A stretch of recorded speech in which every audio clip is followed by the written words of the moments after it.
Hi. Well, let's continue now with our course on phenomenology that has taken the unusual path of beginning with Kant and Hegel rather than Husserl or Heidegger or something like that.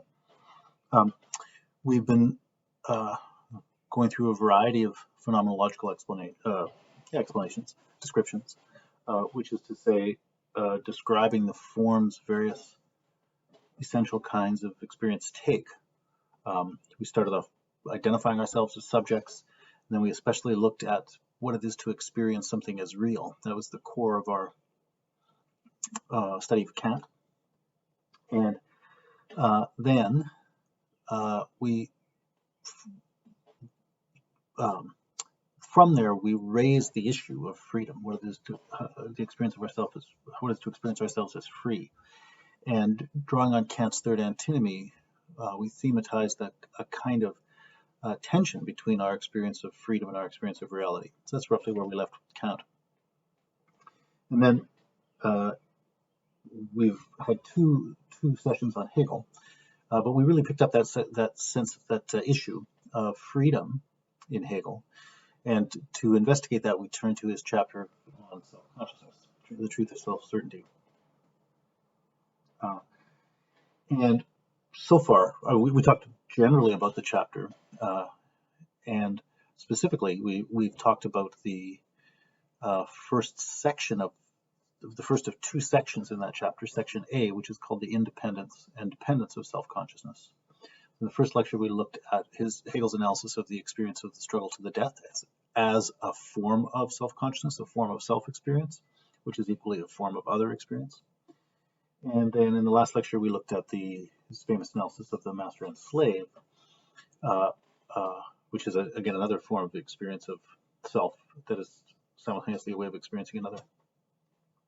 And so as I was really emphasizing in those last couple of weeks, like we are talking about freedom and we're talking about self-consciousness. That's really the sort of overall rubric for what we're talking about here. But within that context, essentially the phenomenological description of the experience of the other has been at the center of what we've been doing. And just again to quickly remind you where we left off. With the struggle to the death, we watched a strategy for dealing with the experience of another person.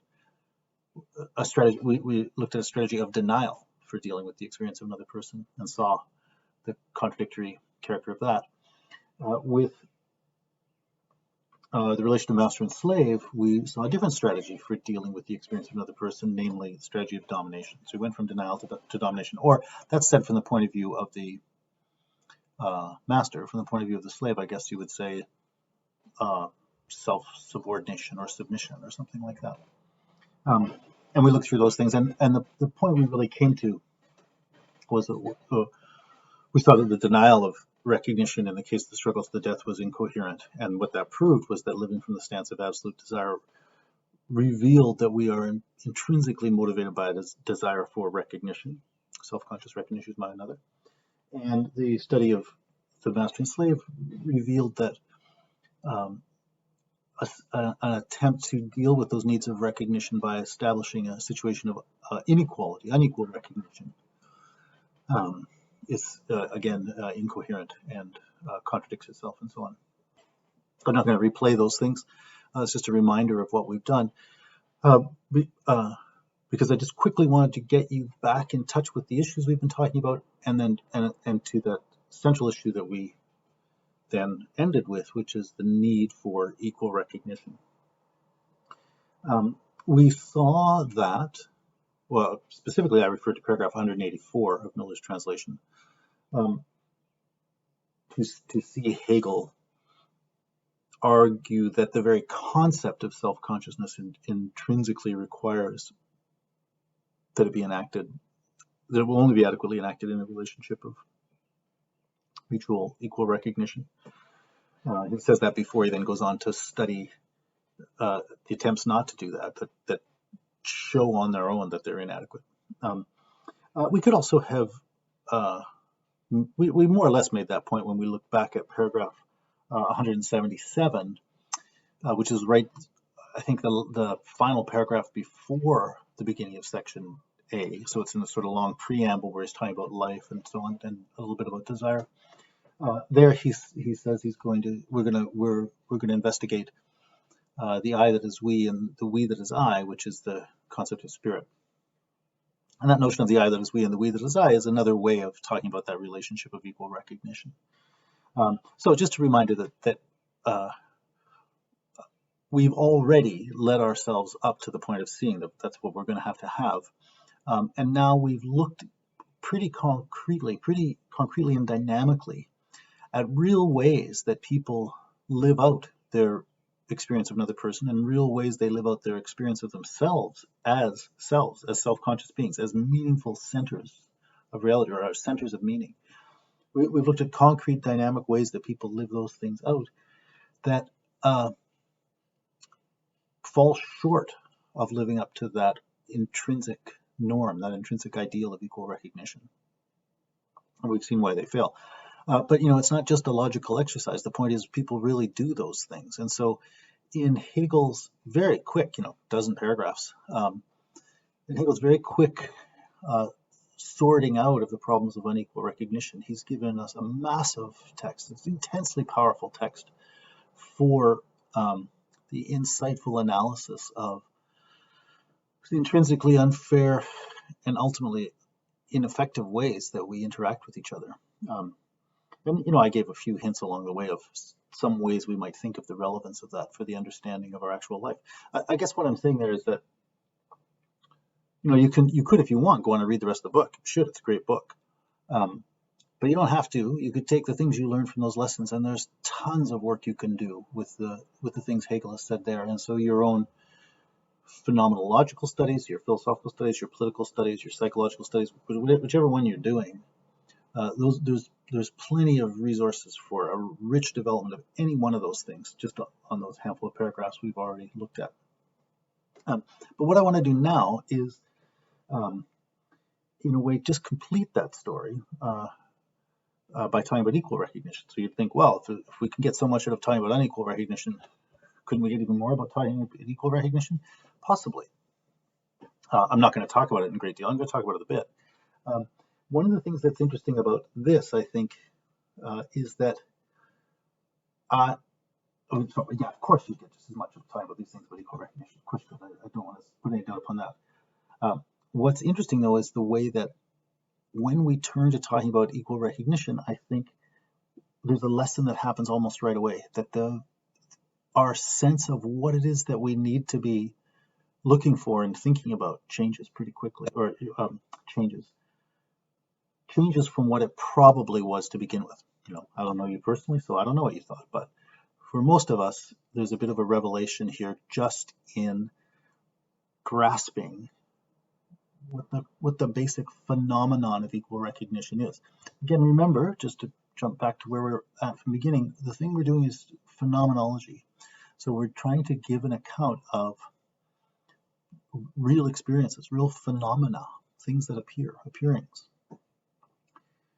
And so we're interested in that form of appearing, that form of experiencing, that is the reality of equal recognition. And the point I was just making is that the fundamental phenomenon of equal recognition that Hegel's analysis points to is likely, I think, a bit different from what you might immediately have imagined. So let me get on to that. I'm going to talk about that. There are really 3 points, each of which is quite big. 3 main points that I still want to cover in talking about Hegel, and it still is barely going to take us into the book. One is this thing I've just said about what the basic phenomenon of equal recognition is. Then I want to make a point which is talking about what section B of this chapter, the freedom of self-consciousness, is about. And I want to go through that a bit. That's the second point. And then the third point is I'm going to, in a way, bring those two things together by talking a little bit about Hegel's interpretation of history. So those are the 3 things yet to do. I'm not going to tell you at the moment just how they fit together. That will come out as we go. But those are the 3 things that we have to do. Well, I guess I can tell you quickly enough a little bit. When we now talk about the basic phenomenon of equal recognition, you will see that it pretty quickly and directly takes us into issues of political life and hence historical life, the history of political forms and so on, the understanding of the history of politics. So the very notion of equal recognition is going to raise for us some quite interesting and exciting issues of history. And the analysis of political forms in history is going to especially revolve around the question of how a set of institutions or an organization of a social form interprets what it is to be human. So just as one individual can be interpreting what another is in the context of mastery and slavery or struggling to the death or whatever, the point I'm basically about to make is that institutions or social forms can do that too, that the very way a social system is structured has built into it a kind of interpretation about what a person is. And so the real connection between those issues of history and the thing I was just saying about the freedom of self-consciousness, the 3 points that I'm going to make, is that we will see that when we look at different political forms in history, they're significantly differentiated from each other by the interpretation of what a human being is. They have different interpretations of what that is. And different forms of society interpret human beings differently in a way that can be mapped onto the different forms of self-interpretation and other interpretation that we're studying in this chapter. And so first I want to make the point about equal recognition to conclude our study of section A, but that's going to alert us to the issue of history and politics. Then I want to make the point about what's going on in the section of the freedom of self-consciousness. That's going to introduce us to a new phenomenon of self-experience and further dimensions of self-experience. And then we'll turn to those issues of history that we were alerted to in our study of equal recognition, and we will see how the different models of what it is to be a self-conscious being that come especially from section A on dependence and independence of self-consciousness and section B on freedom are relevant to understanding political history. That's roughly where we're going. But anyway, I want to tell you that just so you have a sense of what's happening, not because I imagine that it should be too understandable to you right now. Anyway, let's get on with equal recognition. And to do that, I want to just take us back for a second to the relationship of master and slave. And note that relationship. Do you remember there was a point I was making, and that was that at some level nobody can force you to be a slave, and the proof of that is that people can struggle to the death, right? Somebody can exert physical force against your body, but it will be you. It'll be the person upon whom that force is being asserted, or whatever the word is. It will be that person who ultimately either gives up and becomes a slave, or resists to the point of death, or perhaps does some other thing. I mentioned a few other possible variations in there last time, which I think I will come back to here. But my point was that giving up is something one does. It's not something that someone else can do to you or for you. So there's a certain logical problem in saying someone made me give up. If you give up for a reason, for sure. So someone is definitely putting you in a completely ridiculous and unrealistic and unfair situation and doing awful things to you. So it's not at all a matter of questioning whether or not you were right to give up, but it remains the case that you gave up. Someone else didn't do it, right? So becoming a slave is not a matter of it's not the kind of thing that is produced by physical force being exerted against another physical body. Becoming a slave is something that is done in the context of the choice of I'll use this word again in the loose sense I've been using all along, a free being. I guess the word choice is being used in a kind of loose sense there too. But it's an attitude adopted by someone who is a free self-consciousness. And again, as I said before, becoming a slave isn't something you can do by yourself either. The other person has to accept it. So you can't be basically I'm making the two sides of the point. You can't be a master by yourself because someone else has to accept to be your slave. And you can't be a slave by yourself because someone has to accept to be your master. So in each case, each of those roles, master or slave, in each case, it comes about only because the one who's going to have that role actually adopts it. But it also comes about only because the other person recognizes it, acknowledges it, accepts it. Actually, I guess I could use accept in both cases. You accept to be a slave, and I accept you to be my slave. You accept to be a master, and I accept you to be my master. Right? Those roles come into being by acceptance and by the coordination of those two acceptances at the same on the same target. Right? People agree. It's not a fair agreement. You could say a million bad things about it, but it doesn't change the fact that it's an agreement. It doesn't change the fact that relationships with master and slavery are not natural occurrences. They're not physiological realities. They're realities of human subjectivity. They're realities that exist only in the context of beings with will and agency, giving themselves over to living in a certain way with respect to each other. And the crucial point here, for the thing I want to go on to say, is that both the master and the slave have to agree to the same interpretation of their respective roles. That is to say I'm your master and you say I'm your master. I say you're my slave and you say you're my slave. Right? I say the same thing about myself and yourself that you say about yourself and myself. It's only if we share that vision of our relationship that the relationship comes into being.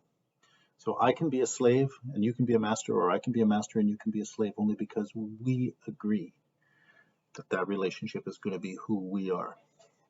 Now, by using the word using the word we there, I imagine you've heard the point that I basically am trying to get to, and that is, this is in a way the deepest point in Hegel's analysis of the problems of unequal recognition, and the deepest analysis of the contradiction in those things.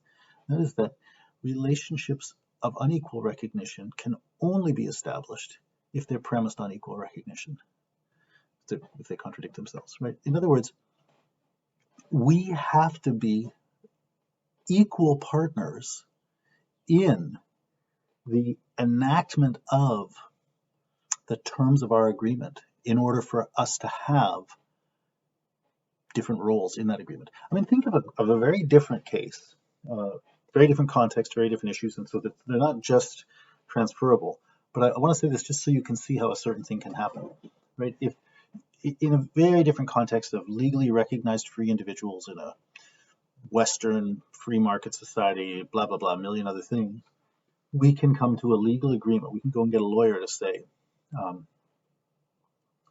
whatever, you agree to pay me alimony or something, or I agree to, in our business, I agree to, I shouldn't say I agree to give you, I agree that you will receive 67% of the profits and I'll get only 33% or something like that, right? We can go in, we can agree, we go in as equal partners and sign the agreement where our statements are all worth exactly the same amount as each other's. And in our exactly equal role playing, what we equally agree to is an unequal distribution of some resources or whatever they are. It doesn't matter. The point I wanted to make there is that, well, actually, let me say one more thing. And that could be just fine. That doesn't mean that anybody was coerced. That could be exactly the right agreement for all kinds of reasons.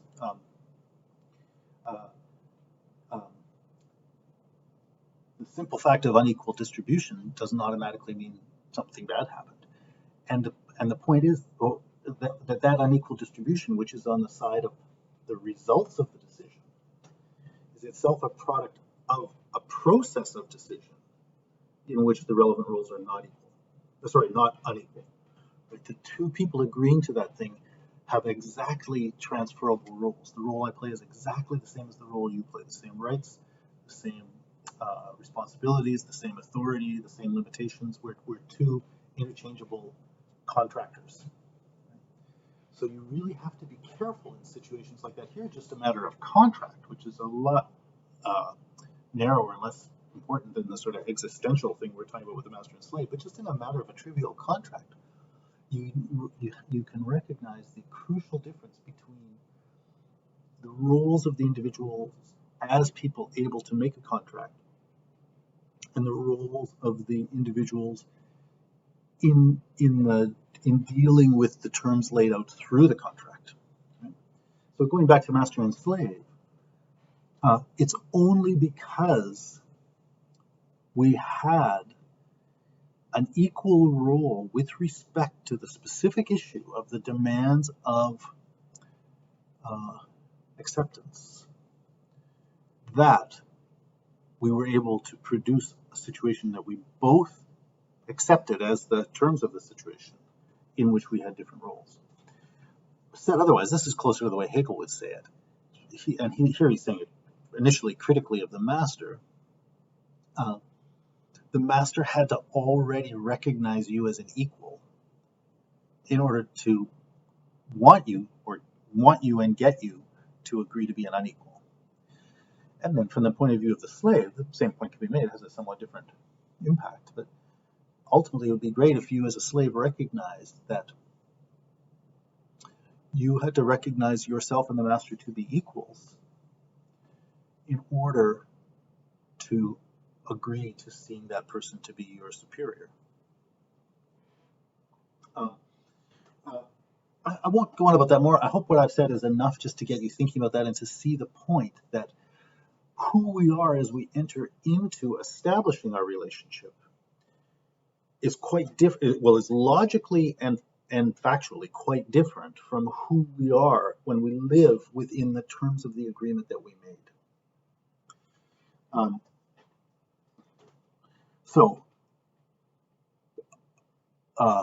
And that's the same kind of conclusion that he came to with the struggle to the death too, right? There, the point was you had to already have recognized that person as a self-consciousness equal to yourself in order to deny that they were. Here, you had to already recognize the other as a self-consciousness equal to yourself in order to try to claim one is superior or one is inferior, something like that. So his analyses are in a way trying to show that there's nothing you can do that doesn't already involve you being committed to equality of recognition. You depend upon it in order to make unequal situations. You depend upon it because there's no way to dealing with another person is dealing with another equal being. And producing anything that is a result of the interaction of those beings is necessarily going to be engaging in a relationship where you recognize each other as the same kinds of things and produce results on the basis of that. You can't interact with another self-consciousness as a self-consciousness without already having implicitly acknowledged, implicitly performed the recognition of equality. And so the issue is then, can you, and this is where things will be good rather than bad, right? Can you or do you bring the terms in which you go on to interact to a level that is adequate to the recognition you are already involved in of the other person's equality, right? So a relationship of master and slave doesn't do that. You set up terms for recognizing each other that already are at odds with and violate what had to already be the case for you to get in that situation, right? So the terms you're living by don't live up to the terms you're actually acting by.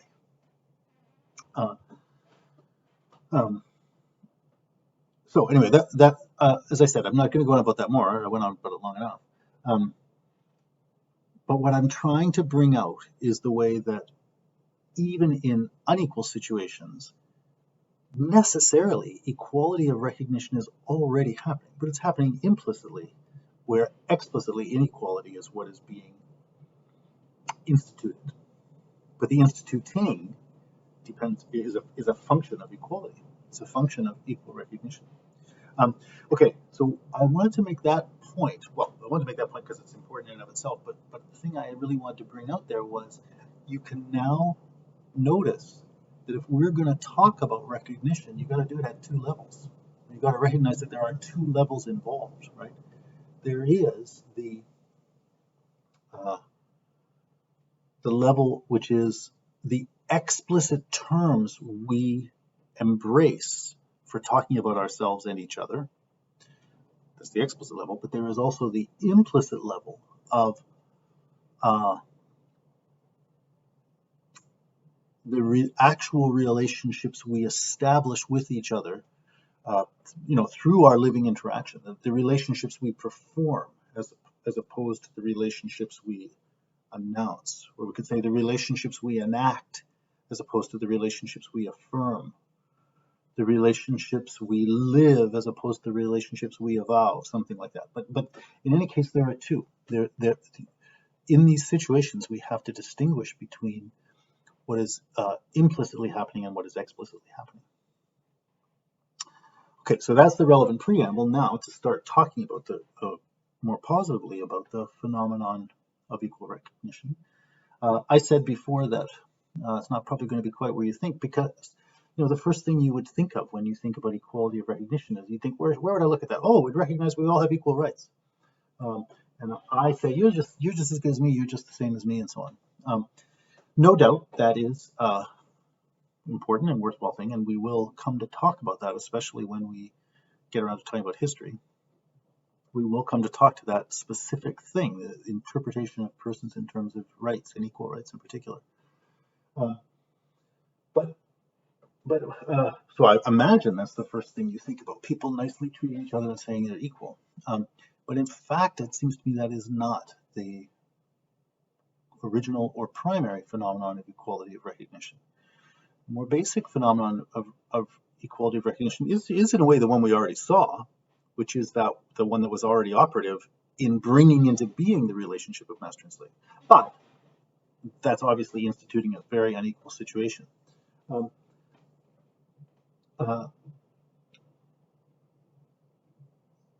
But the point I want to make there is that the real place where we carry out equal recognition is not so much when we say to each other that you're equal, it's when we live as equals. So the master and slave did something as equals, and they keep doing it to the extent that they reaffirm that institution. But they also keep interacting as masters and slaves, right? But you can live as equals in contexts where the affirmation of equality isn't the thing of primary importance. That, as I said, that point about what the affirmation is, I'll talk about that a little bit later. What I'm really wanting you to look at is equal recognition as a matter of living with others in a certain way. And again, that story about the master and slave gives us a helpful clue for thinking about that, because the place where we saw some version of equality happening was in the instituting of the roles that the participants in that established social system were going to live by, the roles of master and slave, basically. Well, we will see the basic phenomenon of equality of recognition in the way that people in their social relationships collectively enact a collective interpretation that defines for themselves different roles, and they then live out of those roles. So it's not so much a matter of an individual saying to another individual, I think of you as my equal. It's a matter of the I that is we. It's a matter of us living as a community. It's a matter of us living as a we. It's a matter of us living out of a shared sense of who we are, such that each of us experiences ourselves in doing our own thing as effectively of a piece with the others when they're doing their own things.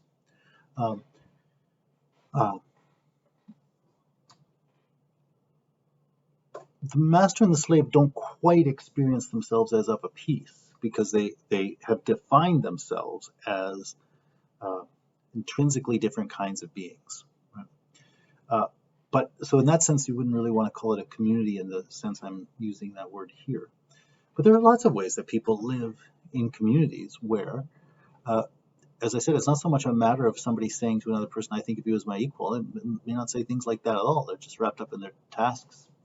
They may dislike each other, who knows. But they are a community, and they live out of a sense of shared identity. That's the primary sense of equality of recognition. And so I want to read you about that. So you remember in paragraph 177, in fact, maybe I'll go back and read that little bit again from paragraph 177. He says, a self-consciousness in being an object is just as much I as object. With this, we already have before us the concept of spirit. What still lies ahead in our studies is the experience of what spirit is. We'll see how living from that thing unfolds. And then he says what spirit is, and then he explains it. He says, this absolute substance, which is the unity of the different independent self-consciousnesses, which, in their opposition, enjoy perfect freedom and independence. I that is we, and we that is I. It is in self. That's enough. But that was sort of his definition, right? And that he says that's what spirit is. The I that is we, that is we, that is I. And that was the concept of self-consciousness that recognizes itself in the other, etc., etc. Actually, I wonder if I could. I won't go back to 184 where he says they recognize each other and so on. But hold on to that idea where we've essentially defined spirit as equal recognition and said that's really the very concept of self-consciousness. That's what self-consciousness is. It is experiencing yourself in the experience of experiencing the other, etc., etc. All the things we talked about. Okay, so now let's jump ahead. So I'm going to jump ahead to a section in chapter 5, which is called reason. It's called the certainty and truth of reason. What people generally just call it reason as a shorthand. And I guess it is also section AA, which is properly called reason, of section C of the book. So section A of the book is consciousness, section B of the book is self-consciousness, section C of the book doesn't have a title. A little oversight there on Hegel's part. Section B, self-consciousness, was just that one chapter, the certainty, the truth of self-certainty, and that had two parts: A, independence of self-consciousness, and B, freedom of self-consciousness. Now we're going to the next section, so we're going from A, consciousness, to B, self-consciousness, to C, untitled, and we're going to the first section of C, which is called AA, reason. And then which is chapter 5, certainty and truth of reason. We're not going to go on. I'm not going to go through analyze all those things for him, but I'm just alerting you to the fact that there is a structure. And in the long run, it's understanding that structure that's really going to let you understand this book. But anyway, AA, reason, then BB is going to be spirit, CC is going to be religion, and DD is going to be absolute knowing. Those four, AA, BB, CC, DD, are the four parts of section C. We're not actually going to talk about what that all means. I've written about that lots if you want to know, but I'm not going to talk about it. But anyway, we're in that chapter, which I'll call reason. It's really the certainty and truth of reason, but I'll just give the shorthand of section AA, reason. And we're going to go to part B of that chapter, which is awkward, convoluted thing. I won't. This is that translation of the German. The German's a little more convoluted, but it's the Miller's translation is the actualization of rational self-consciousness through its own activity. It's good enough. So I'm going to read to you from a part of the book that's actually part of his study of the phenomenon of reasoning. And you know roughly what reasoning is. We talked about it in Kant and so on. But you're going to think, why did you say all that stuff, Russ, since you're not going to talk about it? Well, the point is, this part of the chapter doesn't actually have much to do with that. So even though we're jumping to the reason chapter, we're reading a little remark that Hegel threw in. There's a little remark that lasts about 8 paragraphs, which is probably basically as long as the whole study of the Master and Slaves. There's a lot of material in that. But he threw in these little, whatever it is, 6 or 8 paragraphs at the beginning of this section on the actualization of rational self-consciousness. And it is not itself part of his phenomenological analysis of reason. It's more him, I think I said the word context already, it's him throwing some things in for context to let you know what's happening and so on. But it's a pretty helpful remark. And give me one moment to make a small digression about reading Hegel in general. You know, I said when we read Kant that Kant didn't. It seems to me he did not write his book in a way that is conducive to a reader understanding it. He's not writing it in a particularly pedagogically helpful way, which is why I started in this odd spot, right, the fourth paralogism from the first edition, rather than starting at the beginning. I mean, after I did that, I pretty much went through it in order, but I thought you had to start there, or else you're never going to get what's going on. Hegel has a different problem.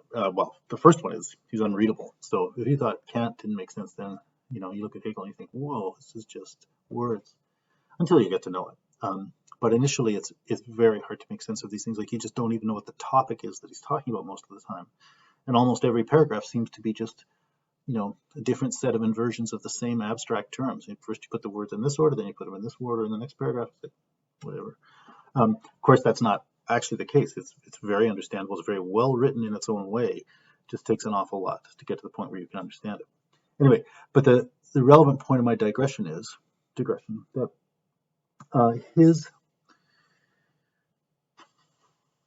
I don't know if sometimes you write an essay, probably you've written essays.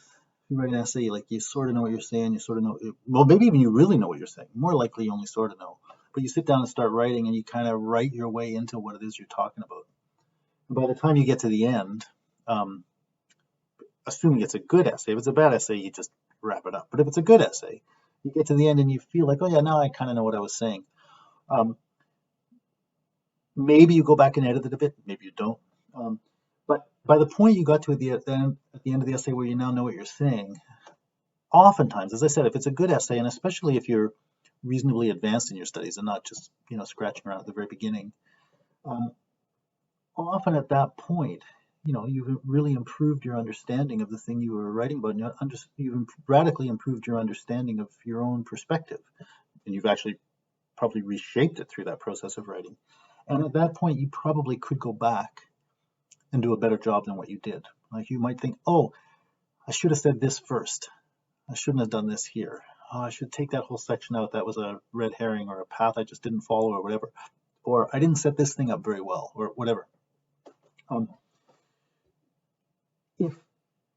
If a movie maker made a film that way, you'd never watch it. You'd say that was garbage. If a painter made a painting that way, you'd throw it out. With those things, the very essence of art is that it's basically perfection, right? It's got to be the thing done the way it's supposed to be done. And so with a poem, that would be true too. And with good essay writing, that's what it should be like too. And good writers do write like that. But Hegel is not one of those. And maybe that's something he should be criticized for, or maybe it's something he should be excused for. And I'll say something about that in a minute. But Hegel's book is a little bit more like that essay I just described to you as writing.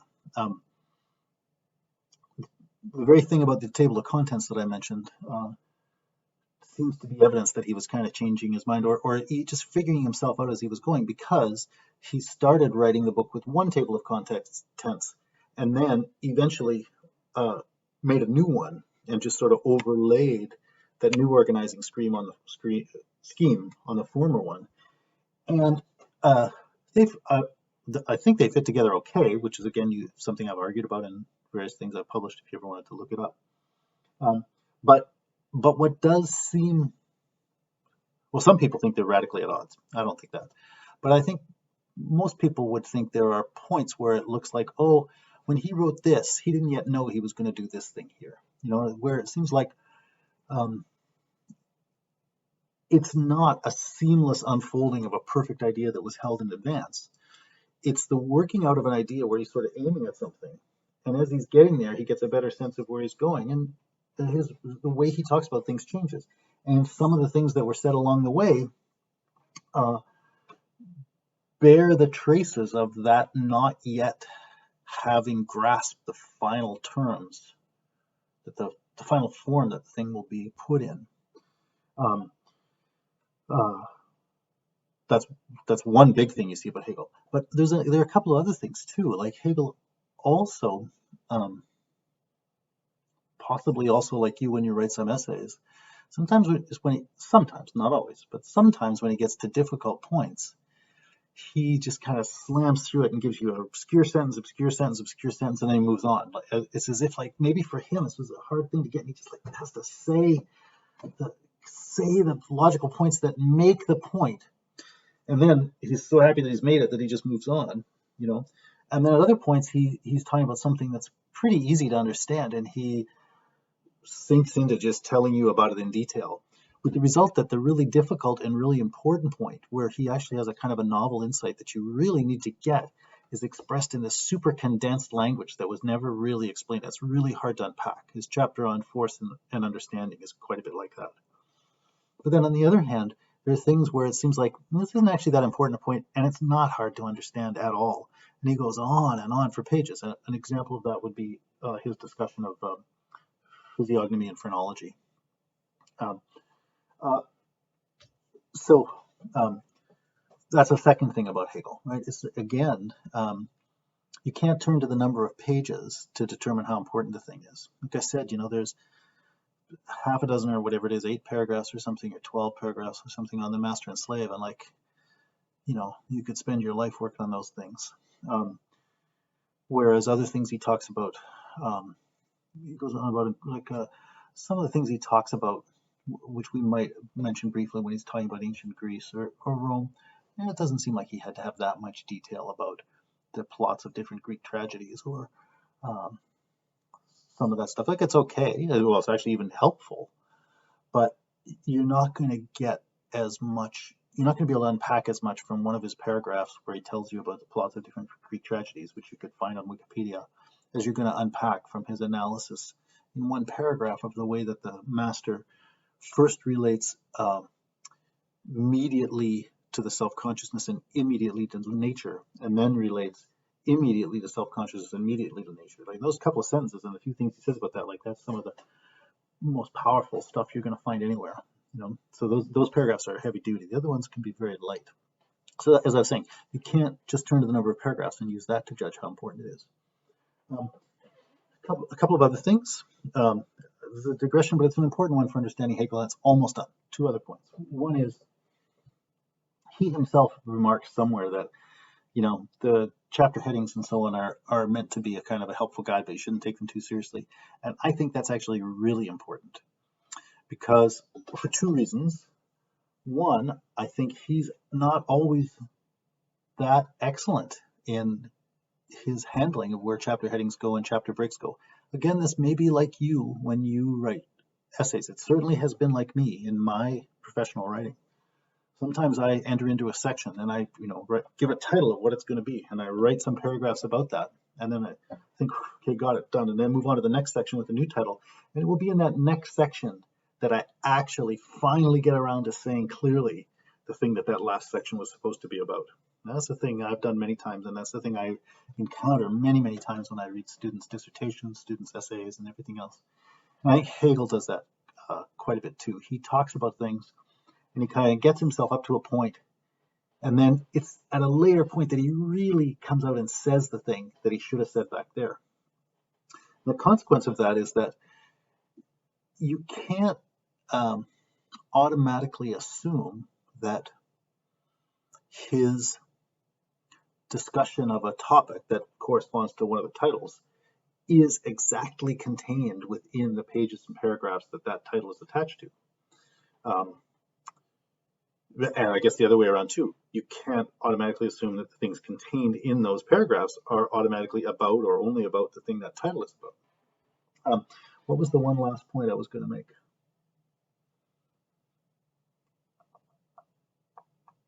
Oh yeah, and the other point I was going to make about titles, and this will come up when we talk about the section on the freedom of self-consciousness. Titles will use regular words from English, you know, well, from German, but in our translation from English. And you can easily be misled by thinking that when he uses that word, he means the thing that you mean by that word.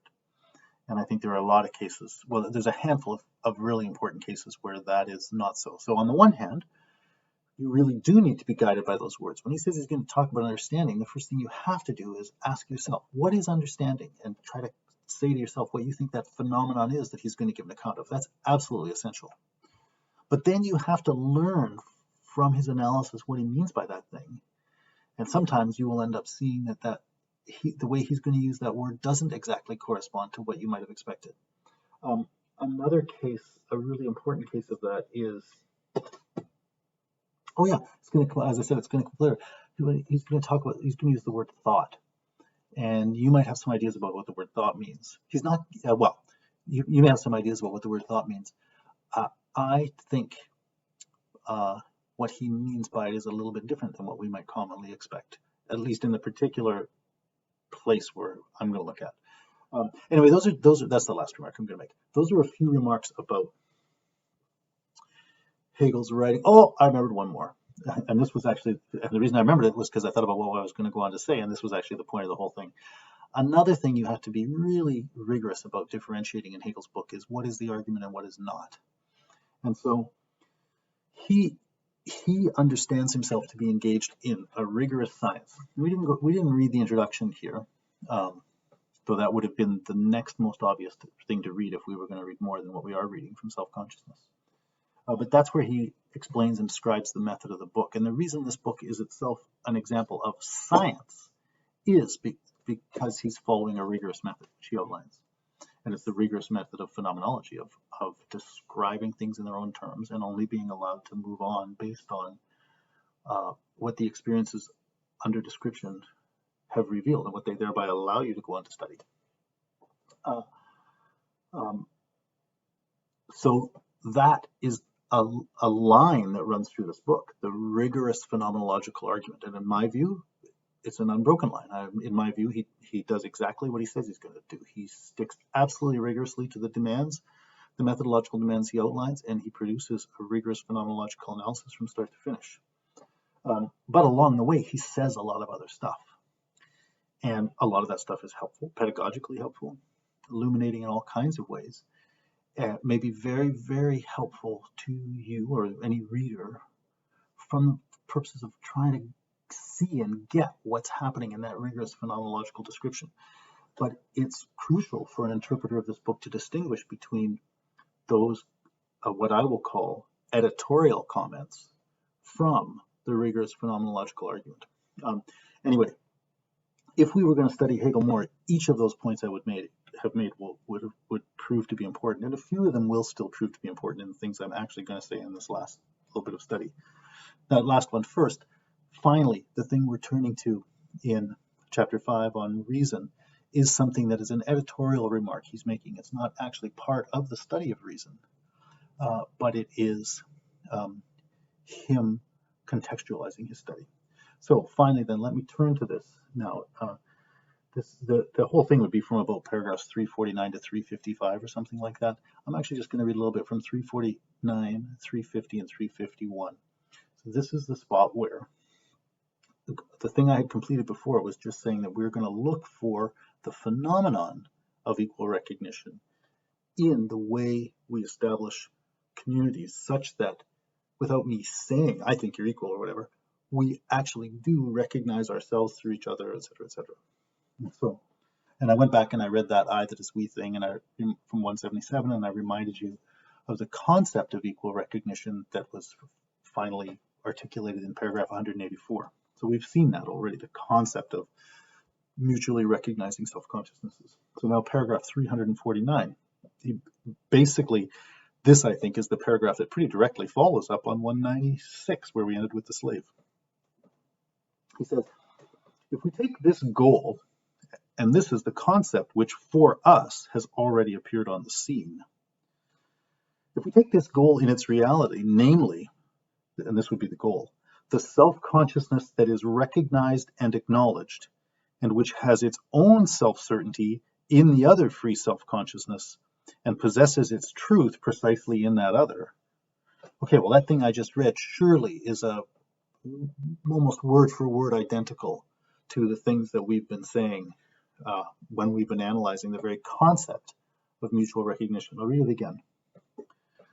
The self-consciousness that is recognized and acknowledged, and that has its own self-certainty in the other free self-consciousness, and possesses its truth precisely in that other.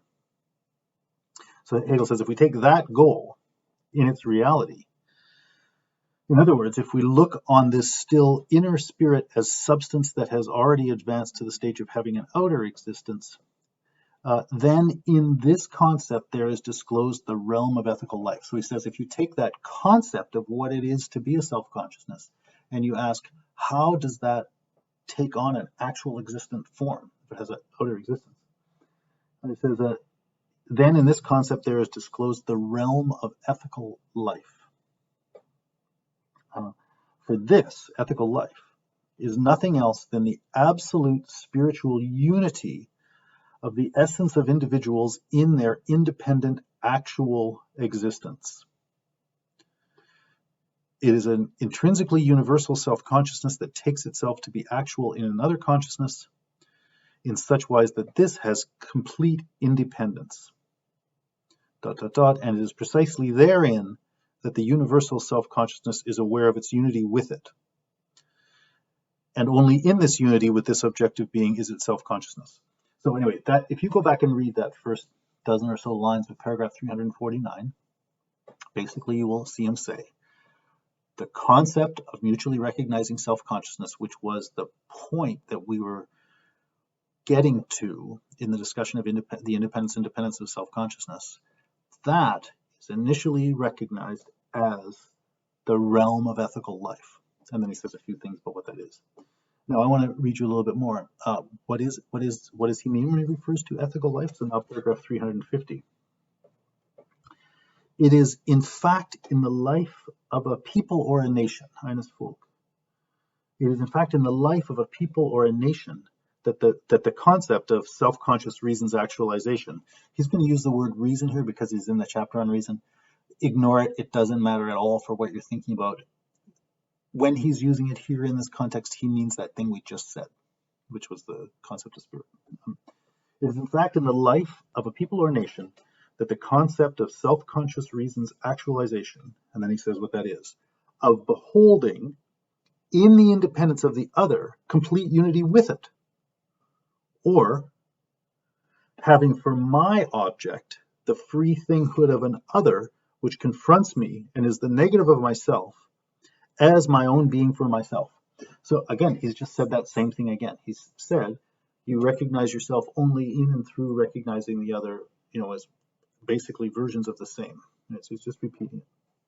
Anyway, it is in fact in the life of a people or a nation that notion has its complete reality. Reason, which is, as I said, think of as that spirit I that is we, that is we, that is I. Reason is present here as the fluid universal substance, as unchangeable simple thinghood, which yet bursts asunder into many completely independent beings, which in their absolute being for self are dissolved, not merely implicitly in their simple independent substance, but explicitly for themselves. So he's saying, in the life of a people, you see this idea of a we that is I and an I that is we. And their spirit is that the we, that single substance that exists only as separate beings. So it exists only in its being thrown asunder into different ones, but each of whom recognizes itself only as that we. So it throws, it's a reality that exists only in being divided up into different individuals, but those different individuals on themselves recognize their own reality only to be that we. So about those individual members, he says, they are conscious, and this is a good example of Miller's consistently bad translation of the German word for single as if it were the word particular. Throughout this book, it's constantly the case that Miller uses the word particular for what should be single. Anyway, I'll just read this. They are conscious of being these single independent realities, beings, through the sacrifice of their singularity, and by having this universal substance as their soul and essence, just as this universal again is their own doing as singular individuals, or is the work that they have produced. Now 351 is going to explain that, and I'm going to go and sort that out and complete this discussion of ethical life after I go get my son who's waking up. Sorry for that little interruption. My son's fine now. So let's continue. So I had just read the last part of paragraph 350, where he says about the individuals, they are conscious of their being these single independent realities through the sacrifice of their singularity, and by having this universal substance as their soul and essence. Skip the rest of the sentence for a second. So, roughly, we're talking about kind of a community situation where you define yourself as a kind of a representative of that shared reality, and that's what you see yourself as the expression of that reality. That's what makes you the independent being you are. And also you sacrifice your singularity in the sense that you forego the right, for lack of a better term, to interpret yourself as an absolutely unique, unrelated thing. Because you see yourself actually as living from this thing and living on behalf of it, living for it. And in that sense, this universal substance is your soul and essence. We're going to carry on in a second about that, but maybe I can give you another example. Just help with that. Like, just think about yourself as part of a family. Maybe you have a shitty family, so I'm sorry if that's the case. But think about just the core idea of a family, and probably this is true even if you have a family, unless it's really bad. Average kind of family, at least in our modern world, is one where at some core level people are, like, they're not slaves. There are no slaves and masters. They're people who are recognized each as basically equal individuals, but they don't sit around saying to each other, oh, you're an equal. And even more importantly, until the children become a certain age, the family members interpret themselves as family members. You experience yourself you see yourself as a son, or in the case of me getting up to get my son, I experience myself as a father. You experience yourself as a wife, or as a husband, or as a daughter, as a grandfather. In the context of the family, you see your identity, the very who you are, as coming from the family. And it's not particularly oppressive. I mean, in a shitty family it can be, but in the normal sense of experiencing yourself as a family member, you don't see it as some nasty thing that's been forced upon you. It just is your reality. If anything, it's liberation. It's the home world. It's where you belong and where you fit.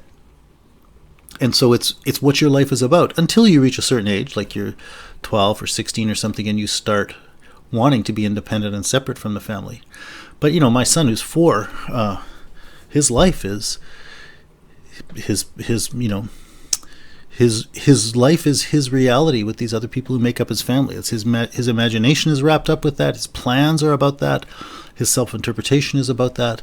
And sometimes probably he gets mad at us, but he doesn't want to go away. He doesn't want to reject it. And in fact, he turns to us to help him deal with his feelings of being angry and so on. Like, that's just who he is. It's where he comes from. It's who he is and what he is for. That's what his life is about. That's the family. That's a more personal one. But Hegel's going to talk about that as what he calls the life of a folk, the life of a people or a nation. So he says,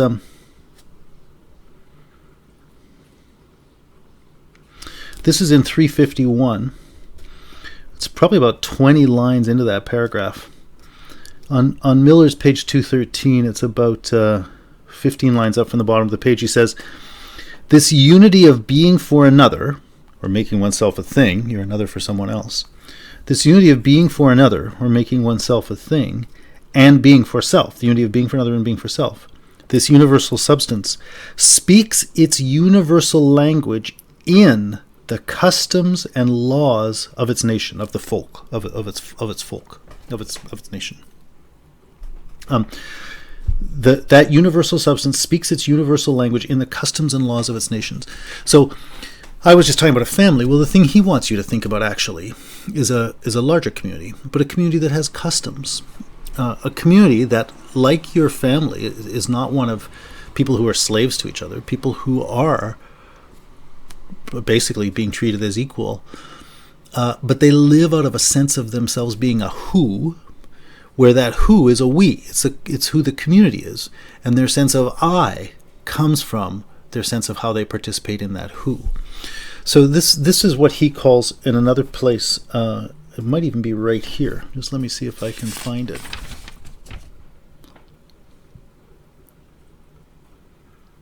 Well, later in chapter 6, the section on spirit, he's going to call this the true spirit. Somewhere in here he says something like, it's the universal trust. I thought I could find it, but I can't. But, truth and troth, as in betrothal, are basically the same word. And I don't know if trust is the same word. I don't know if it has the same etymological roots, although it does have TRU. But it has roughly the same meaning, right? The truth, more or less, is a version of trust. And so Hegel calls this the true spirit because it's the spirit of trust, which is, I think, the unfortunate title of Brandam's new book on Hegel, which I think, it's fine that he has that.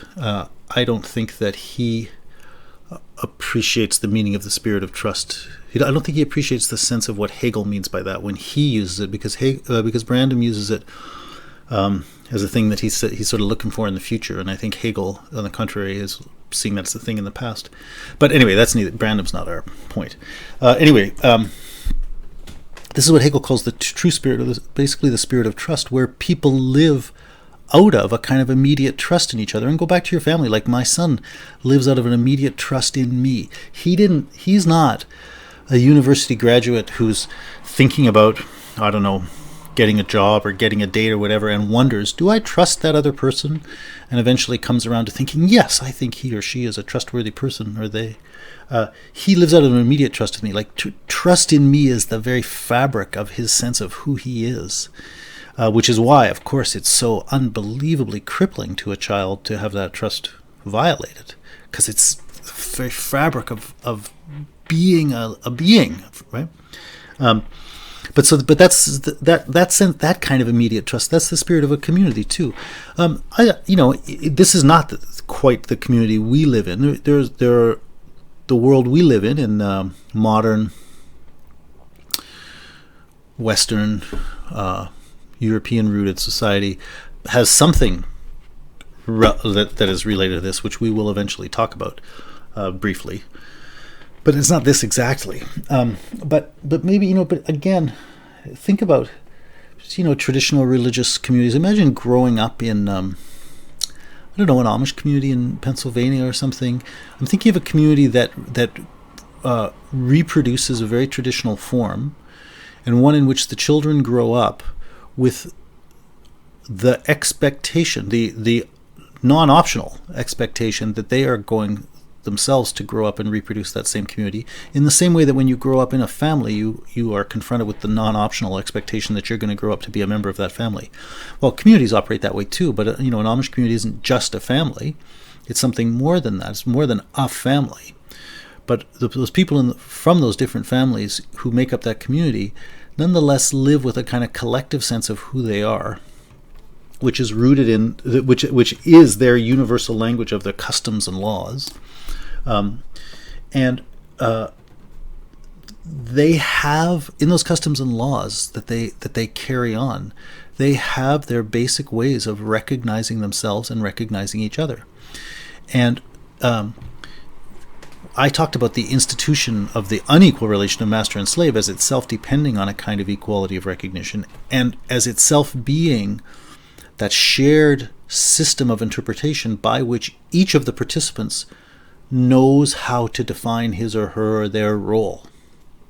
Well, that's roughly what customs and laws do in any case, right? For a society that is customary, that lives on the basis of perpetuating customary ways of life, customs of living. Those customs tell you who you are. They tell you who other people are. They tell you how those people relate. They're analogous to husband, wife. You get 4 people together. People can be extremely varied, but you say no. Every family will have a husband, a wife, a son, and a daughter. And you got here's what those people will do. Here's how they'll relate to each other. And you got these four very clean-cut, pretty rigidly defined rules set out in advance. And pretty much every family that grows up in the traditional ways takes those things on and defines itself through that. But four people, just throw four people together, they could be incredibly different. And yet, people, fall into, I'll be the mom, I'll be the son, and they play out those roles. And that same thing is carried on at a much broader level in customs of social life that extend beyond family life.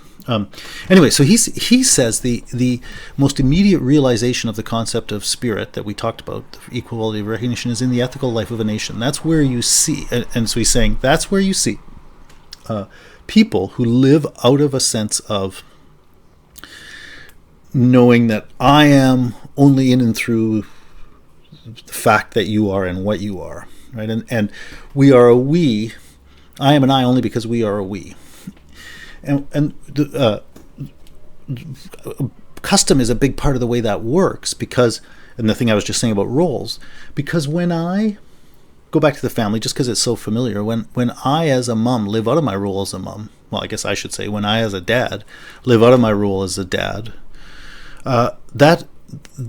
that's not just me doing what I think I should do, that's also me doing what my son thinks I should do. Right, and that's, the wife lives out her role as wife, and that's what the wife thinks she should do, and it's what the husband thinks she should do, and it's what the son thinks she should do, and it's what the daughter thinks she should do, right? And so her doing what she thinks she should do is also her doing what everybody else thinks she should do. And so her want is the same as everybody else's want. When she enacts her desires, or her will, whichever it is we're going to talk about, she is, in fact, enacting the will and the desires of those others. Right? So go back to the story of the struggle of death, where you had this conflict of desires, this conflict of wills. It's going to be my will. No, it's going to be my will. And to those people, it seemed like that was the only option. It's going to be mine or yours. But here, what you see is, I can fulfill my will, and in so doing, fulfill yours. And you can do your thing, and in so doing, be doing my thing. And that's because we agree about the roles, right? And so he says here, in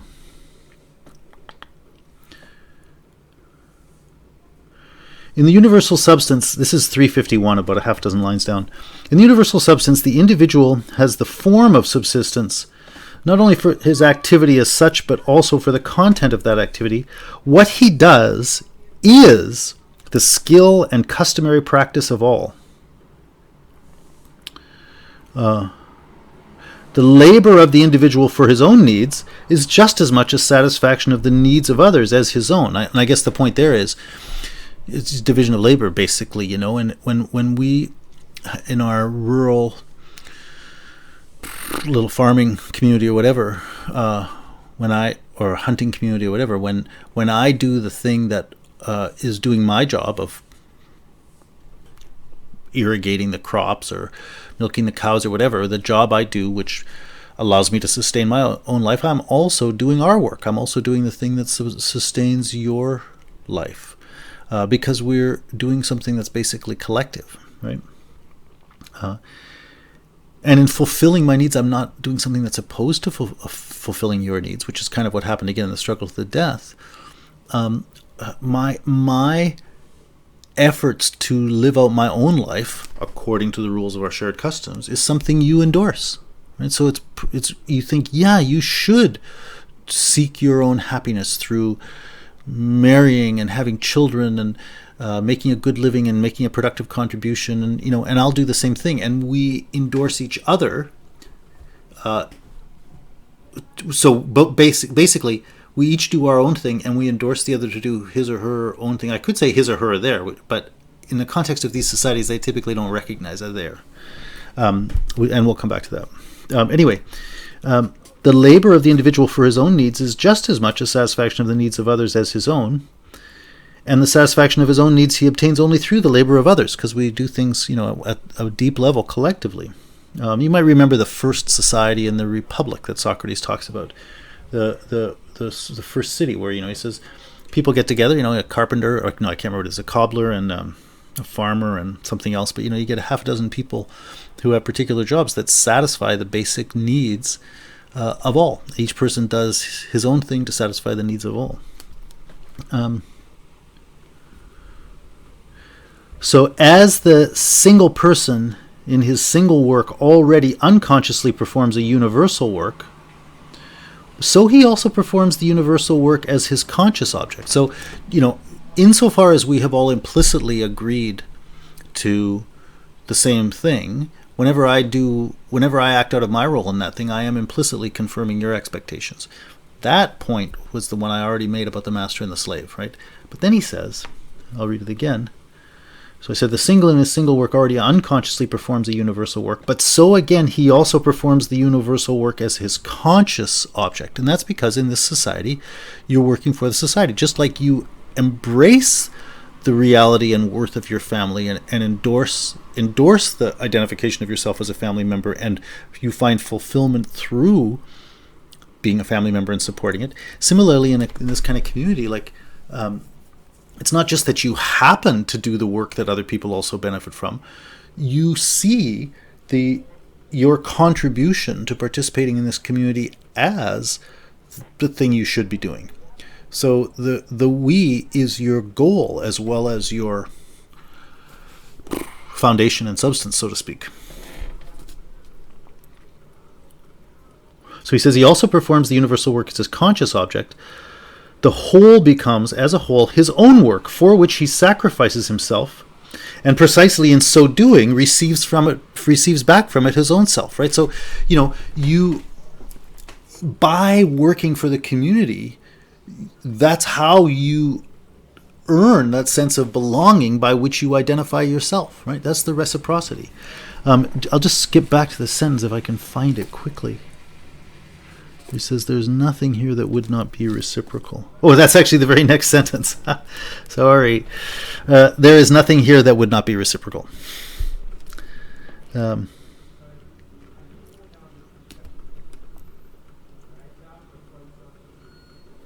a little later down he says, in the universal spirit, therefore, each has the certainty of himself, of finding in the actual world nothing but himself. And he is as certain of the others as he is of himself.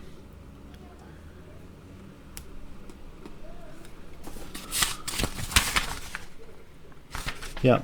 I perceive in all of them the fact that they know themselves to be only these independent beings just as I am, and I perceive in them the free unity with others in such wise that just as this unity exists through me, so it exists through the others too. I regard them as myself and myself as them, right? Just a variant of I that is we and we that is I. Anyway, so paragraph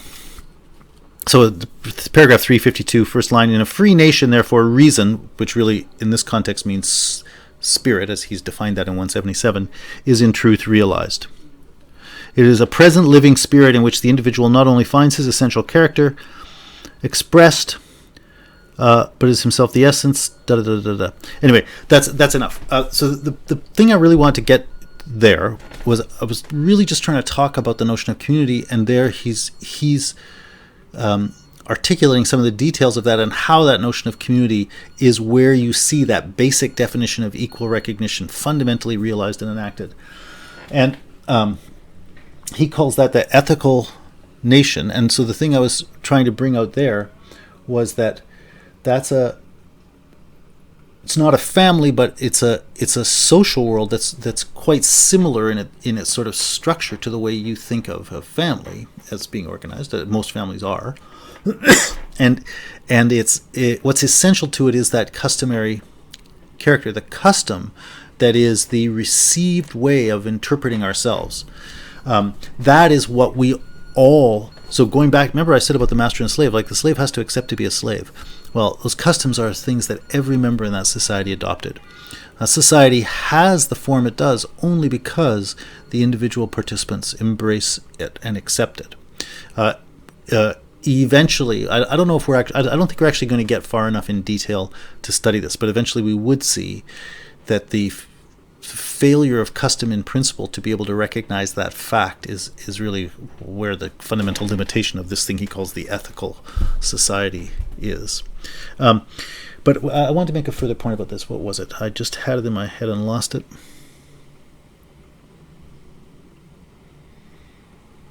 Well, this may or may not have been that point. So I was trying to get us to the basic phenomenon of equal recognition. And the basic phenomenon of equal recognition is communal living. A society that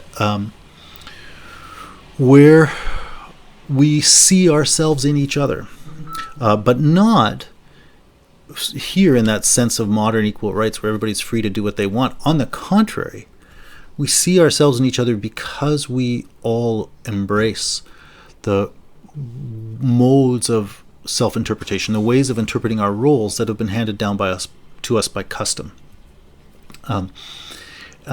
And it's not,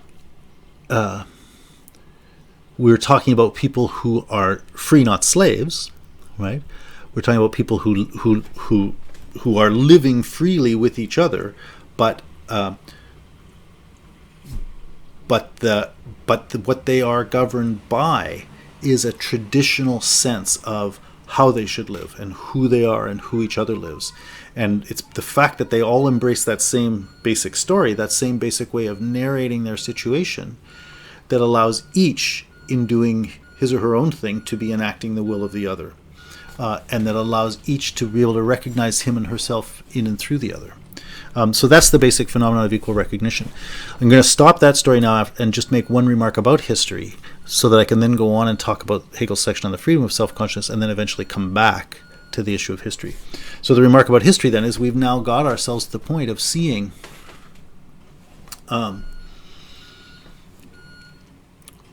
society as the basic phenomenon of equal recognition. It's the basic phenomenon of a we. And we've seen that the very fabric, the very substance of that we is their collective trust, which is why he calls it the true spirit.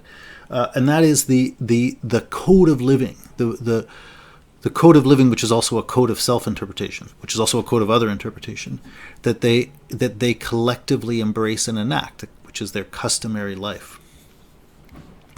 Okay, just to repeat what I just said, that customary life is a way of interpreting themselves.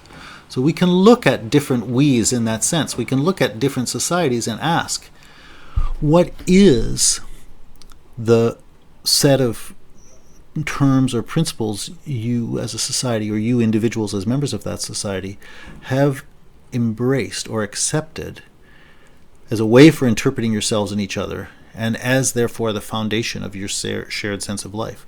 And we will see, well, before I say what we will see, you can imagine, I mentioned Fanon before. I'll mention it again here. Fanon is in the lived experience of the black man. This great essay from Black Skin, White Masks. He says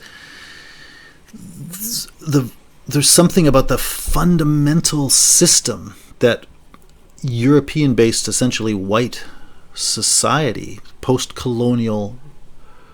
I want to say post-colonial. Is that the right? That's not quite the right word. The European society that is descended from the period of European colonialism, which remains white-dominated society and so on. He says, that society, part of the way it works is by relying on a system of interpretation that excludes black people from it in different ways. And if you ask an individual, do black people exist? Oh, yes, of course they know black people exist. That's not the point. The point is that there is a system for identifying who has worth and how individuals have worth, and what the roles are that people have. And his point is that is a society that's based on essentially the exclusion and oppression of black people. So there's something very similar to the relationship of master and slave that Hegel studies at a interpersonal level. Fanon is arguing there's something very similar to that kind of relationship at a structural social level, such that there's a massively dominant master class and this subordinate, effectively slave class, and it really is white and ultimately European descended people. And black can mean a number of different things. It can mean Black Africans, but it turns out it can also mean Arabs and probably people all over the globe who are the victims of European colonialism and so on. Anyway, I refer to that because I want just to say, like, very quickly, you can grasp this idea that people could have a sense of themselves as members in a society that is built around a way of interpreting things that is reinforced, right? That is the very substance of recognition that they live by, that gives them a sense of who they are because they have a sense of who you are. People could live by systems like that that are based on all kinds of different principles, some of which could be pretty nasty, some of which could be pretty nice, but we could ask about that. What Hegel's going to do is he's going to look at Western history from the point of view of, well, he's going to look at Western history, and he's going to argue that at a really basic way, at a really basic level, the history of the West, basically the history of freedom, has been shaped by two fundamentally different ways of interpreting who the human being is, what a human being is. The first of which he associates with Greece and Mediterranean antiquity, and the second of which he associates with the Christian world from the Middle Ages through the Renaissance to modernity, the West. And we will talk at least briefly about what those things are. But his point is going to be that those societies, as well as having this law and that law and whatever else, are at their core built on certain ways of interpreting who a person is. And that Greek way of interpreting, which offers many great things for human flourishing, is very different from what I'll call for a shorthand, the Christian way of interpreting things, which offers a lot of other great things. But they also both have some real limitations. When I mentioned before the notion of rights that we tend to rely on, well, that as you will see, is intrinsic to and paradigmatic of that Christian interpretation. It's a notion that is not part of that Greek interpretation. The Greek interpretation, on the contrary, has got a lot more to do with fixed roles for men and women and stuff like that.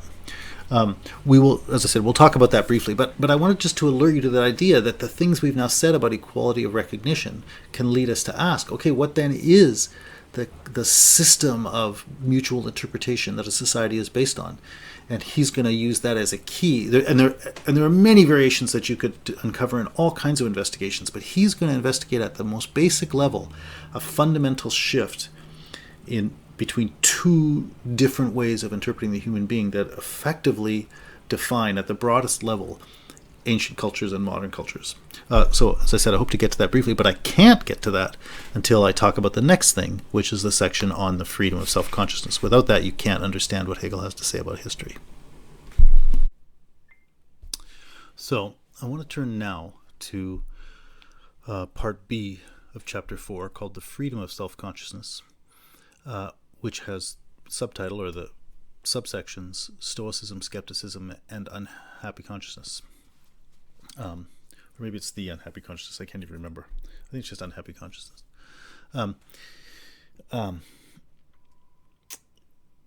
This, like the section on independence and dependence of self-consciousness, this is a super rich section, and you could also spend your life in this one. I'm going to treat it very quickly. I've actually written quite a bit about it in other contexts. If you're interested more, you could look at this book, my book Infinite Phenomenology, which I happen to have beside me. I hope you look at it. I think it's a nice book. I wrote another book on Hegel called Reading Hegel's Phenomenology, and I don't think I have a copy of that here to show you. But those are books you can go to if you want to learn more about these things I'm talking about. That book in particular, this one, Infinite Phenomenology, has I think it's chapter 7 in that book, called something like The Call of the Beyond. That's about this section on unhappy consciousness, and if you're really trying to understand Hegel's book, I think that chapter it would be a really good one to turn to in relationship to the things I'm going to say here today. But anyway, that's neither here nor there. I want to talk about the freedom of self-consciousness, and like I said, it's very rich. And so what I want to do, I want to start you connecting you with some of the text. But, I really want to open up the things he's talking about here so you appreciate the richness of this phenomenological study. So we are doing phenomenology, and so we're really going to focus on phenomena, on experiences, distinctive experiences. This is Hegel's chapter on self-consciousness, so these are distinctive experiences one has of oneself. So if the things I say work, if they're clear, you should be able to recognize the experiences he's talking about. And if what Hegel says is good, you should start to be able to see some of the quite profound significance of some of those experiences. But like I said, it will be more an introduction than a comprehensive treatment. So fairly quick, which will still take a while, but fairly quick anyway. So I was just talking with you about ethical life. So we talked about equal recognition, and then I tried to show you the form that would take in sort of social and political things and so on in the life of a folk, of a people or a nation. I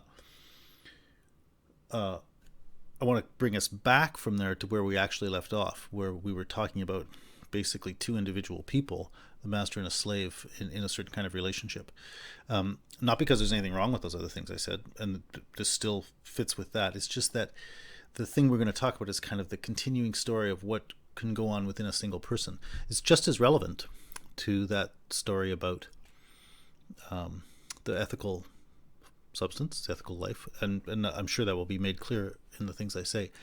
But I really just want to reorient you in your immediate thinking to just go back and think about what it's like to be a person, because that's what we've been working with. So we were initially working with that stance of absolute desire, and that led us to the struggle to the death, and that led us to the relationship of master and slave, lord and bondsman, however you want to translate it. And then we looked at sort of inside the experience of the master, and we looked inside the experience of the slave. What we saw, we saw a problem in each case. We saw not a problem. We saw a tension in each case. We saw that the master's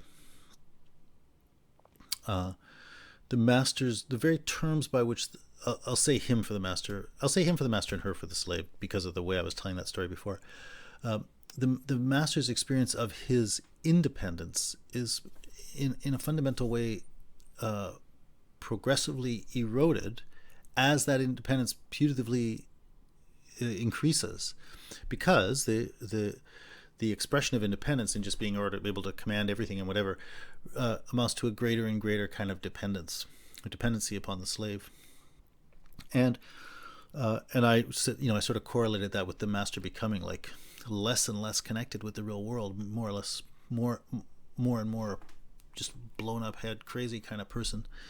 And I also talked about the problem of the dependence of the master for recognition on someone he himself defines as inferior and so on, just to remind you of those things.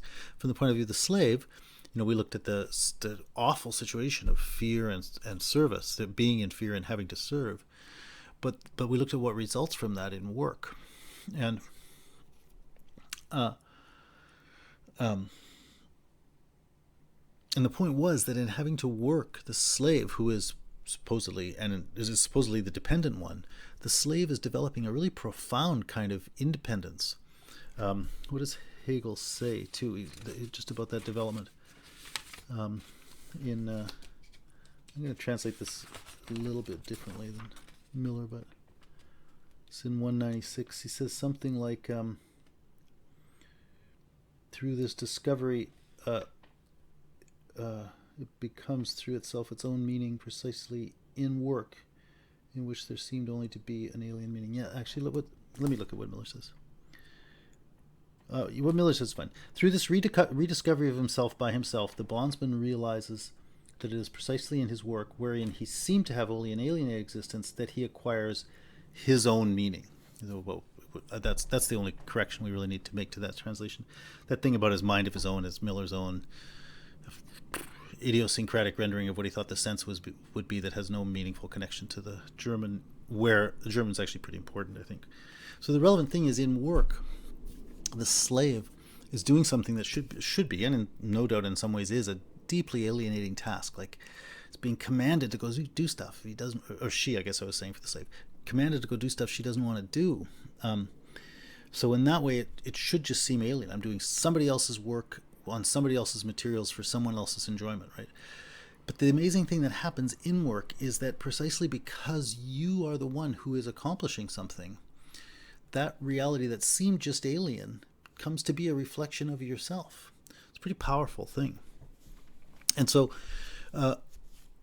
with both the master and this sort of interior deterioration of the position of mastery, right? Which is to say, the way in which, if you were living out the stance of the master, you'd have regular evidence of the emptiness of what you had, and the internal tension and dynamism of the slave's perspective, that the demands of this alienating situation actually open up or it result in a kind of independence, right?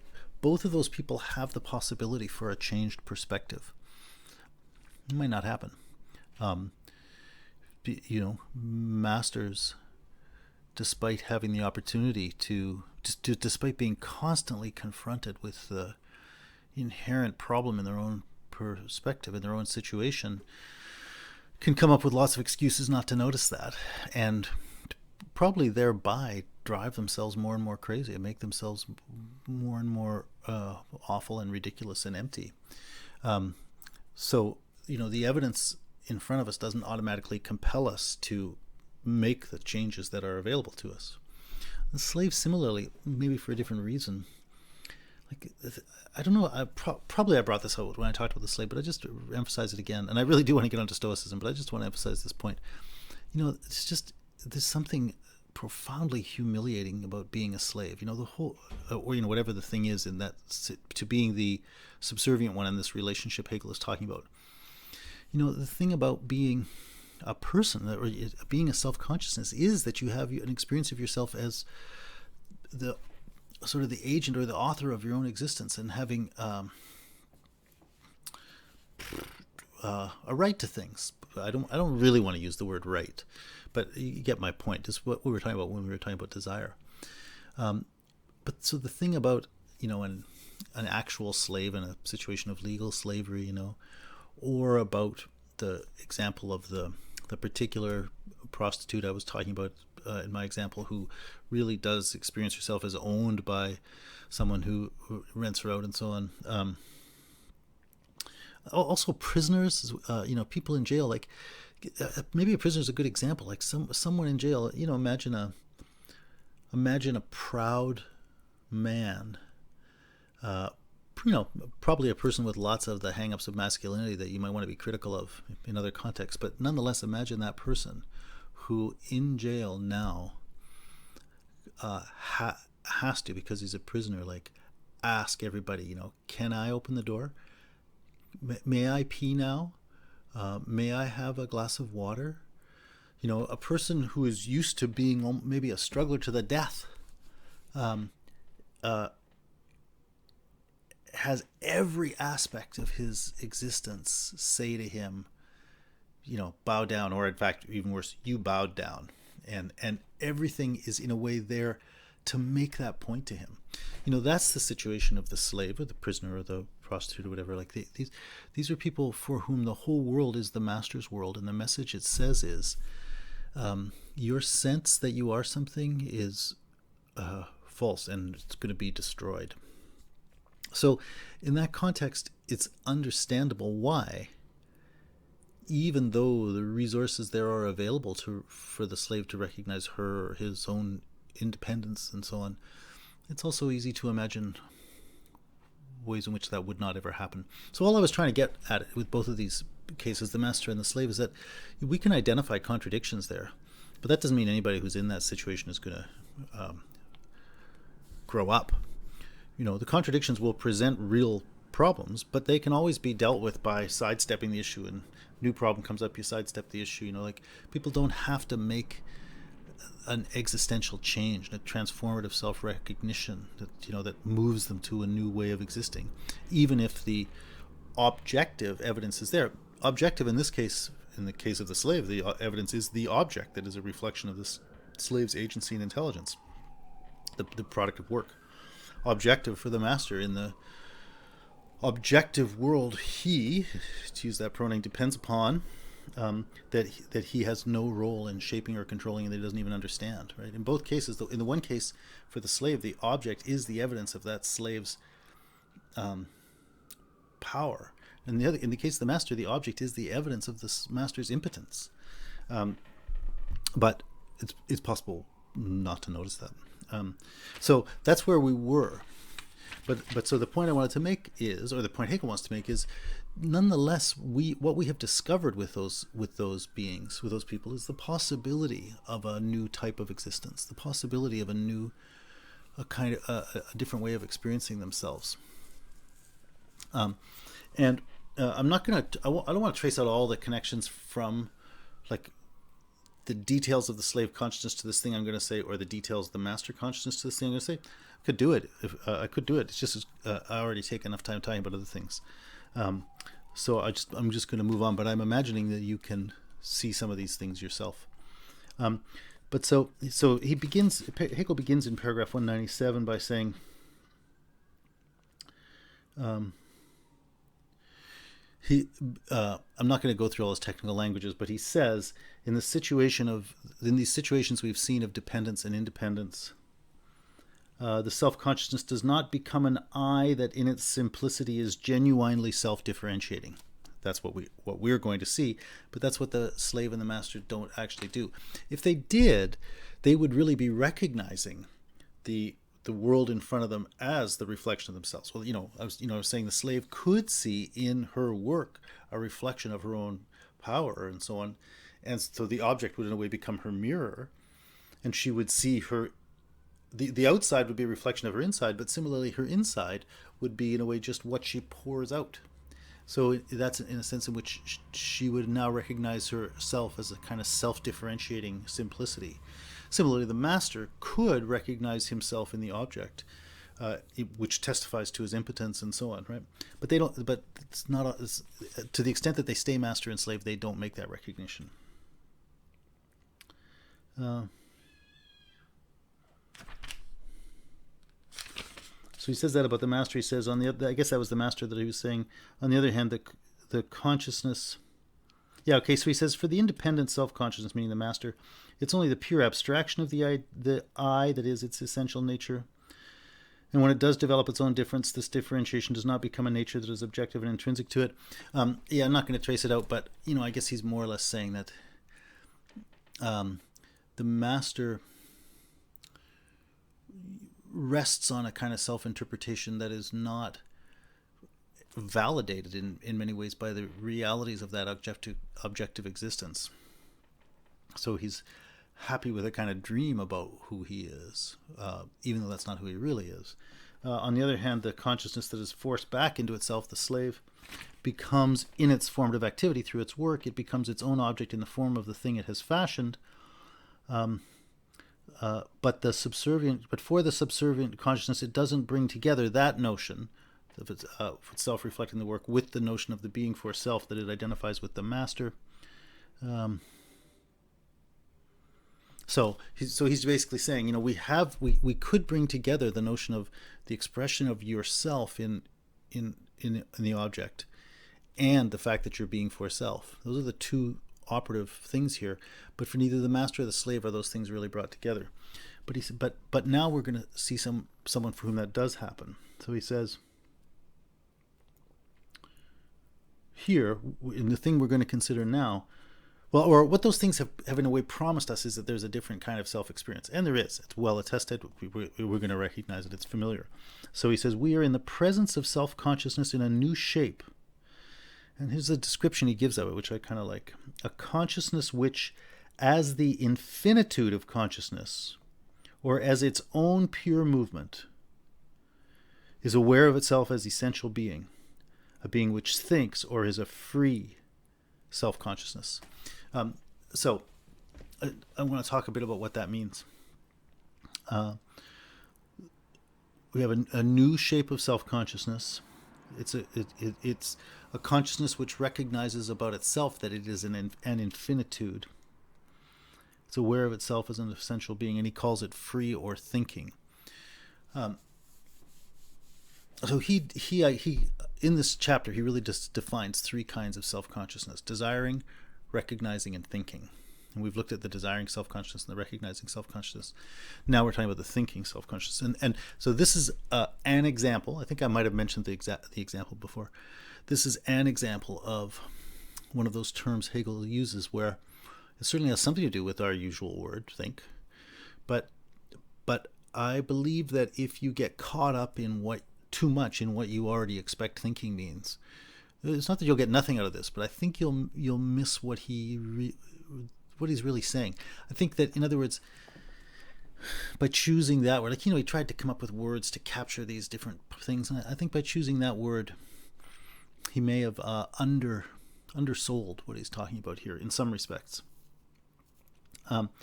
Anyway, I'm going to read you a little bit about what he says about the thinking self-consciousness. Actually, I'm going to read the intervening section too. So it's what we have here is a being that thinks or is a free self-consciousness. For to think does not mean to be an abstract I, but an I which has at the same time the significance of intrinsic being, of having itself for object, or of relating itself to objective being in such a way that its significance is the being for self of the consciousness for which it is an object. The only thing that too much to unpack there. The only thing I really want you to notice there is that reference to intrinsic being. This is an I which has at the same time the significance of intrinsic being. And then I'll read the stuff about thinking. In thinking, I'll just read. In thinking, the object does not present itself in presentations, but in concepts. Miller translates Vorstellungen for various versions of the verb Vorstellen as picture thinking, picture thoughts. It's an awful translation. It's ridiculous, and it's more ridiculous that people take Miller's ridiculous translation up as if that's what Hegel says. Anyway, Vorstellungen are presentations.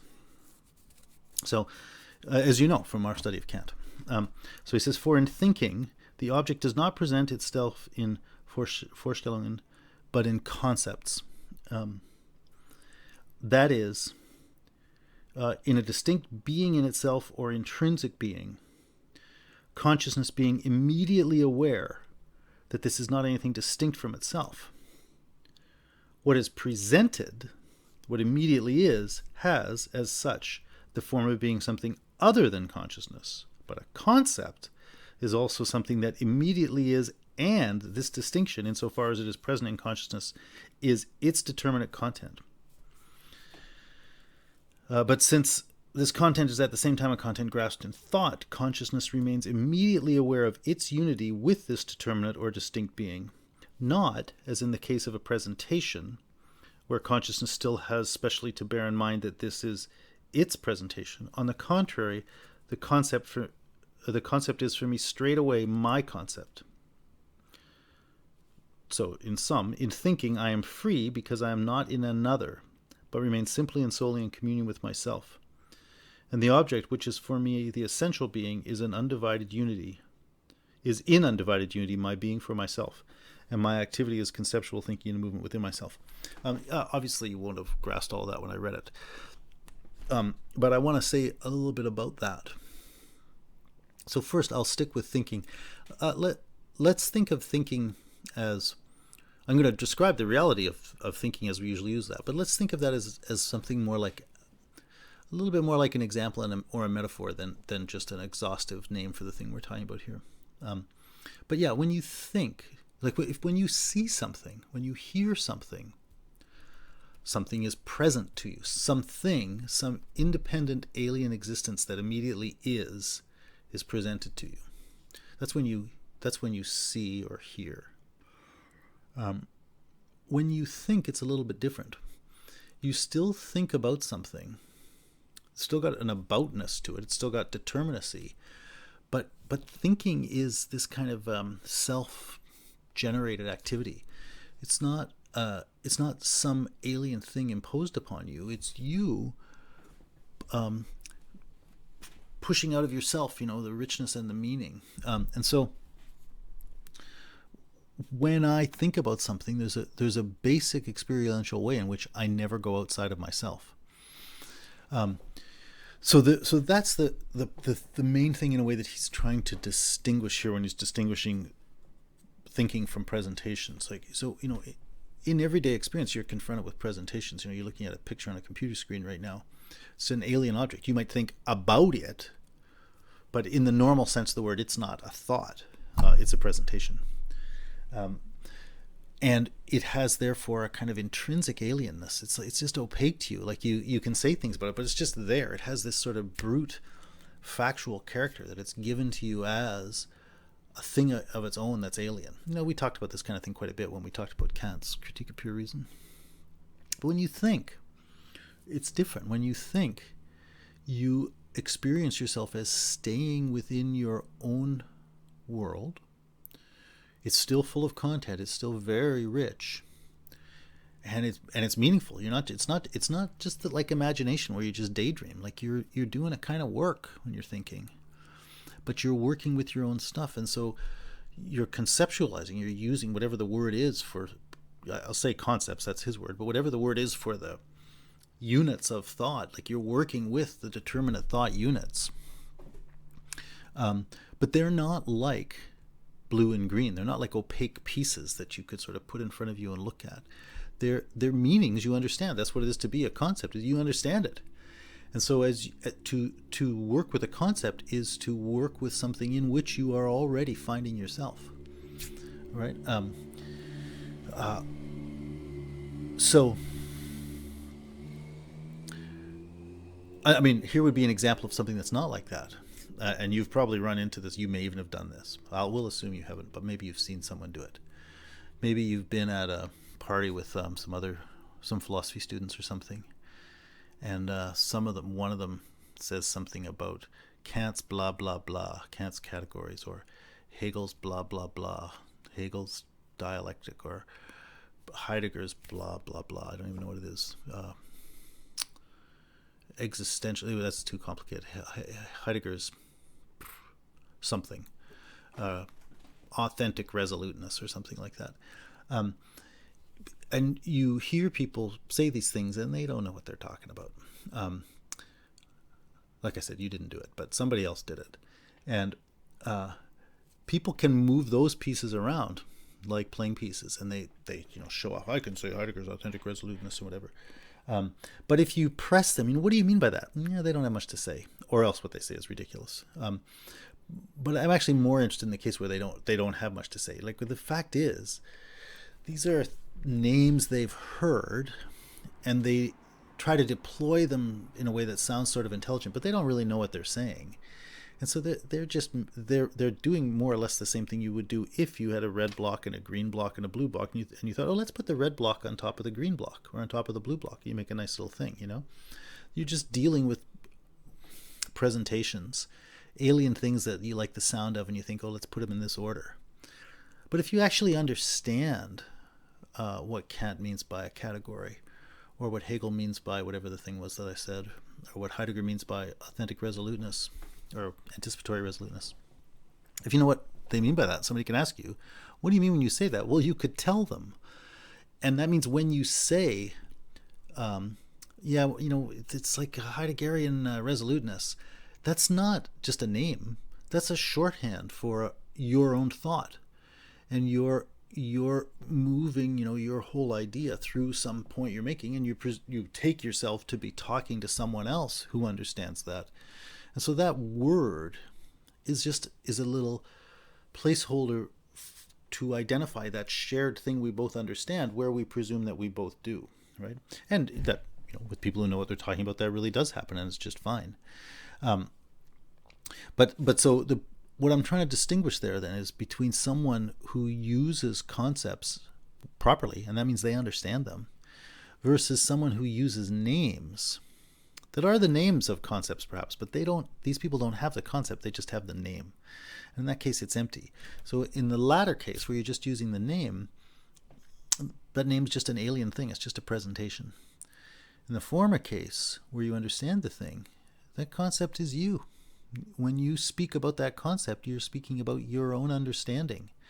And so even though Heidegger wrote the book and explained it to you, and so in that sense you're talking about Heidegger, you're talking out of your own understanding when you're talking about it. So I'm trying to just go over those first few sentences, those first few lines I read there, just to help you to think about the difference between thinking and dealing with a presentation. And in a fundamental way, thinking is not dealing with a presentation, something set up in front of you, a Vorstellung.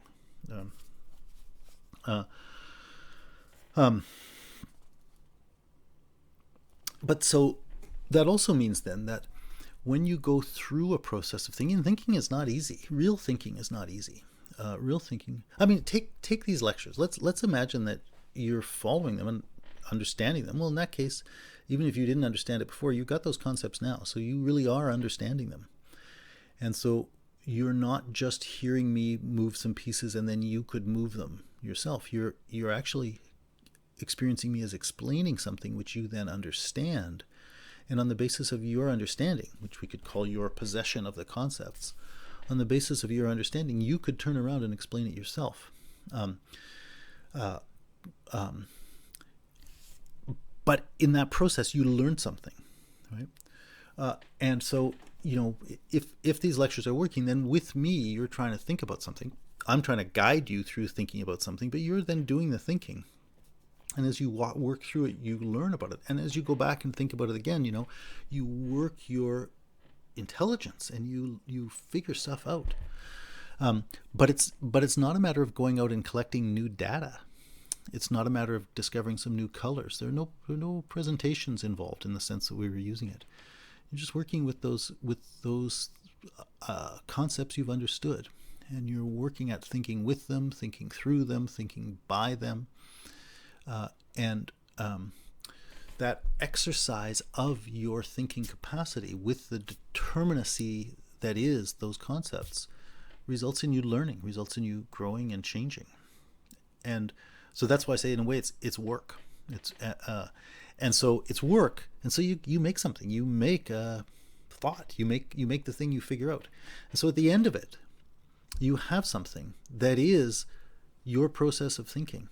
And that's a particularly amazing one because, unlike the slave's work, it's not just a thing sitting out there in the world in which you can recognize your own work. It is now your thinking. It's you push your thinking to a new point, and you now have a much bigger and more powerful thing to think with.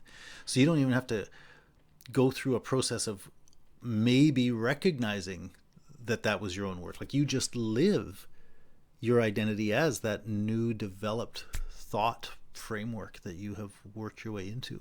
So the point I'm trying to get to there is that in thinking, you're doing something very much like what Hegel noted the slave was doing in work, namely putting yourself out into the object, which is then the embodiment, so to speak, and reflection of your own intelligence.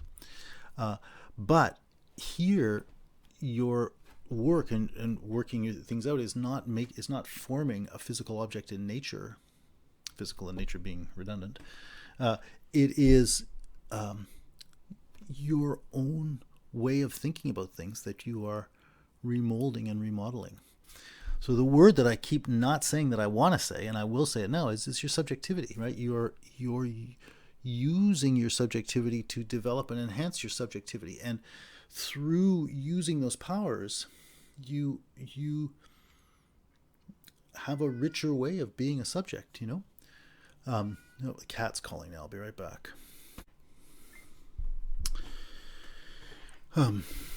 Yeah. So,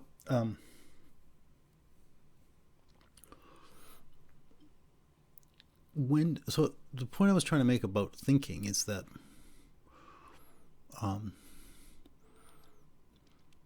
when you think, you experience yourself as working, but in this interesting kind of work where you you can't not recognize yourself as immediately there in the object, in the thought. Right? It's in a way it all takes place in the domain of you. Now, why did I say thinking could be a little misleading? Because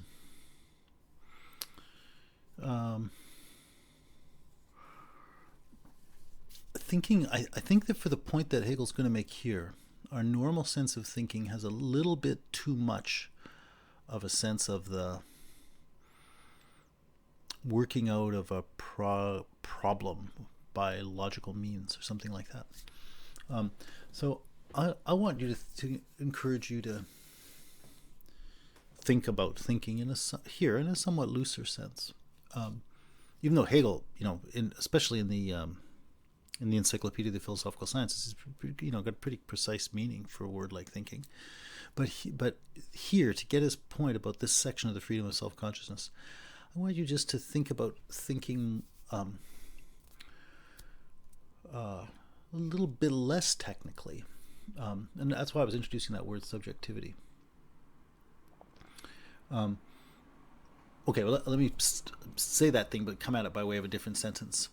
So he says we're in the shape of a new kind of self-consciousness here, and that's a thinking self-consciousness. In other words, we're recognizing that being that recognizes we're studying that being that experiences itself as a thinker. Which is to say, so when you think, as opposed to just moving around those names like the students I was talking about, when you think,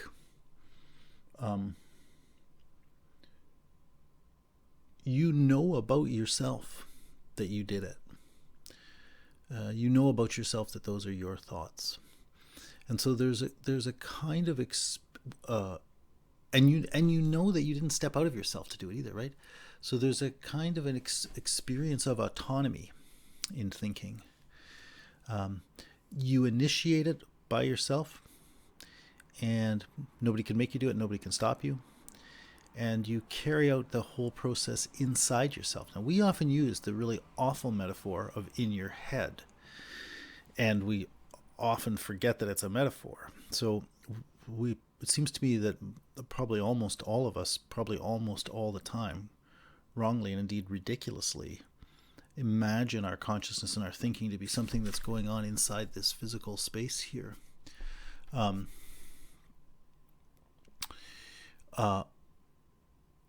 And so we kind of so we take the reality of our experience,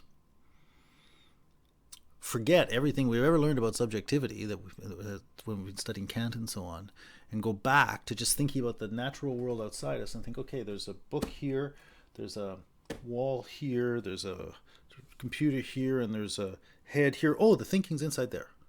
Right? Like we take our subjectivity and we try to spatially contain it in one of the parts, one of the bodies of the natural world that is in fact the object of our consciousness. Now, it shouldn't be too hard with a little bit of thought to see the absurdity of that, in as much as that whole world of nature is already in your active experiencing, right? We talked about that quite a bit when we talked about Kant. But so similarly, there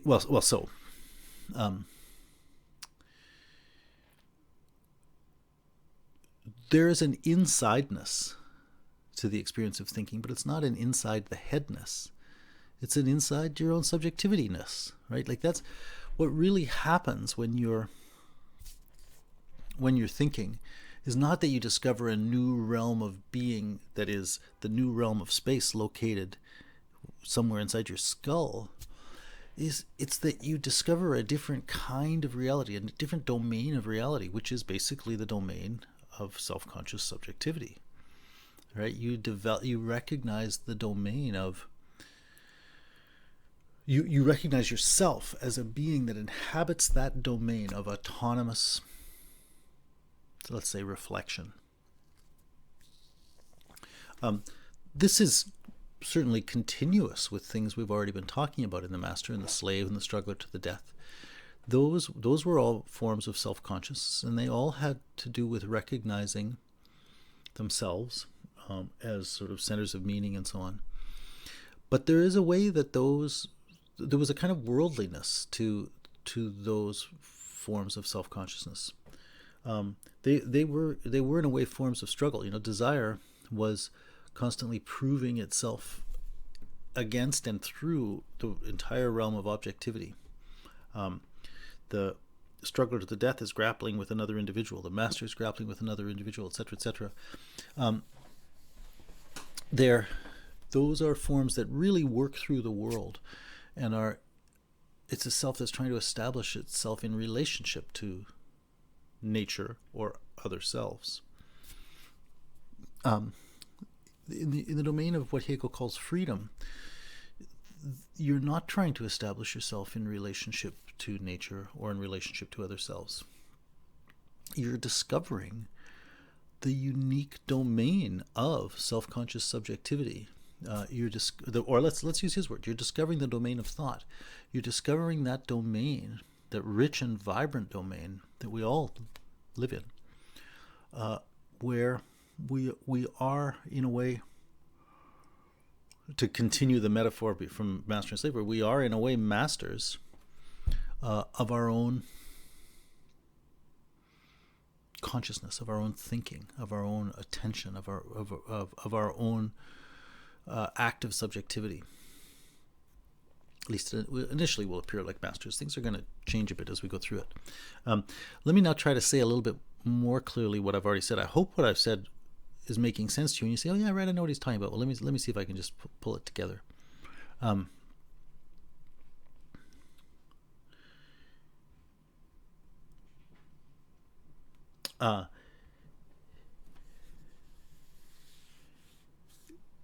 You're familiar with people who tell you should think for yourself, or probably you're a person who says about herself, "I think for myself." Maybe you tell yourself that, right?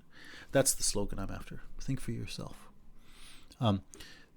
This freedom of self-consciousness, the first way in which we're encountering the freedom of self-consciousness is that new experience of self-consciousness, which is the person who says, "I can think for myself," and it is insofar as I think for myself and in my activity of thinking for myself that I find myself. And so he gives the name Stoicism to this. So in fact, he says in paragraph 198, "This freedom of self-consciousness, when it appeared as a conscious manifestation in the history of spirit, has, as we know, been called Stoicism. Its principle is that consciousness is a being that thinks, and that consciousness holds something to be essentially important or true or good only insofar as it thinks it to be such." Anyway, that's the paragraph you should hold on to. That's the definition of the thing I'm trying to talk about. But he says, that this is a thing we're familiar with, but when in history, if you say, "What's this attitude we're talking about?" people say, "Oh yeah, that's Stoicism. That's the thing that happened." Stoicism is a phenomenon of the world after the demise of the Greek city-state system. So, basically after Plato and Aristotle, from the time of maybe Alexander the Great, and then throughout the Roman Empire. It's a phenomenon of what we would normally call the Hellenistic world, the world after the collapse of the great Greek world. I'll come back to that in a minute. But I want to say what it is. So when we talk about someone being stoic, we generally mean someone who can endure hardship and doesn't get emotional about it. Someone who maybe, typically a man, it doesn't have to be for sure, and there are many, especially in the modern world, strong examples of stoic women. But it is a view that's sort of often been associated with a kind of masculine ideal. Someone who doesn't say much, he's kind of quiet, he keeps his thoughts to himself, and he doesn't show emotion, and chooses his actions carefully, and so on. That's kind of the stoic. That's a good enough image. The relevant thing about Stoicism and that image is there is an attitude of the person who has said, you can poke my arm, or you can do this or that to me, but you can't affect my perspective. You can't affect what I think. And you don't even know what the significance is of the thing you're doing to me. Only I do, because I know what I think about it. I know what I care about. I think for myself. I judge for myself. I make my opinions for myself. And so it's very much this, like, I'm going to use that same spatial metaphor. It's all in here, right? We use that spatial metaphor of sort of containing it in our body, because we use our body as sort of the image of our individuality. But the real in is not in the body. The real in is within that autonomous sphere of self-reflective subjectivity. And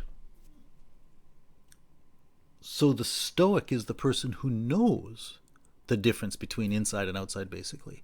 The Stoic is the person who knows about him or herself, themselves. That it's up to them to choose for themselves, to think for themselves, and to choose for themselves what they think is real, what they think is good, what they think matters. Right? Its principle is that consciousness is a being that thinks, and that consciousness holds something to be important, true, or good only insofar as it thinks it to be such. So there's a point you can, and I hope to have come to in your life, where you recognize that nothing is really important just because somebody else says so, or it's important for you if and only if you take it to be important.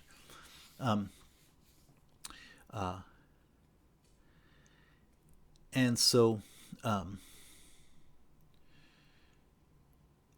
that's, I was using, when I was talking about equal recognition, I was using the family as a model. Stoicism is probably something, or this sort of principle of thinking for yourself probably comes up a lot in adolescence, when people start thinking, yeah, my mom and dad they say this is important, and I don't think it's important. So they can say that, but I'm not going to do it. And you might even go along. You might think, yeah, I got to ride in the car with them. I got to listen to them talk. So yeah, they can do that. I'm just going to sit in the back seat and listen to them and know full well all the time that I don't agree with them at all. I don't think it's important. And the second I'm out of their car, I'm going to go live my life my way.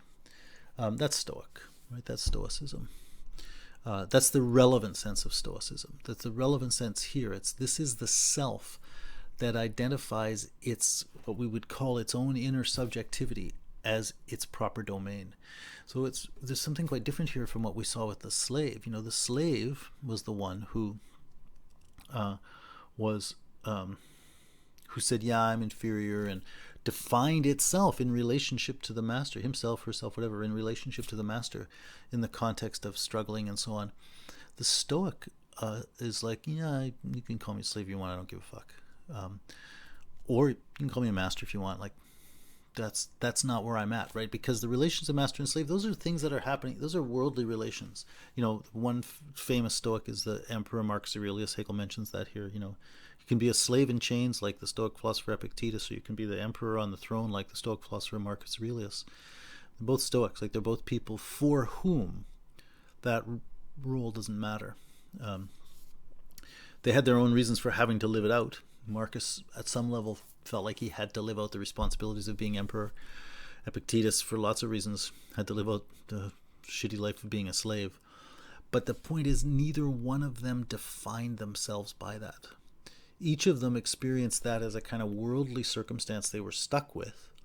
In the case of Epictetus, yeah, there's physical pain he was stuck with, orders he was stuck with, living conditions he was stuck with. But that's not how he defined himself. And that's the relevant thing, right? Your self-consciousness, how do you interpret who you are? The Stoic is not interpreting him or her or themselves out of something like the dialectic of recognition anymore. And also not from out of desire.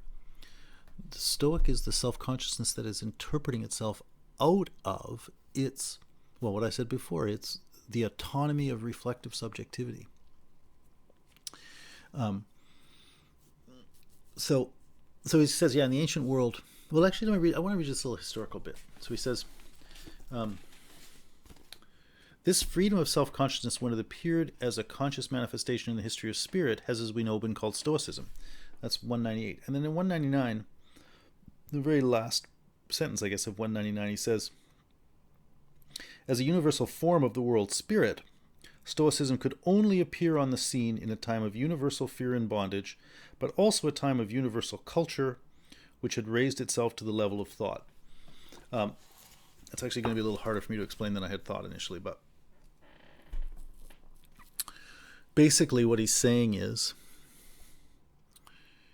you couldn't have Stoicism as a cultural phenomenon in a human world, in a culture that had not itself had people, as a culture, recognized, that wasn't in a certain sense scientific, that hadn't recognized the power of thinking.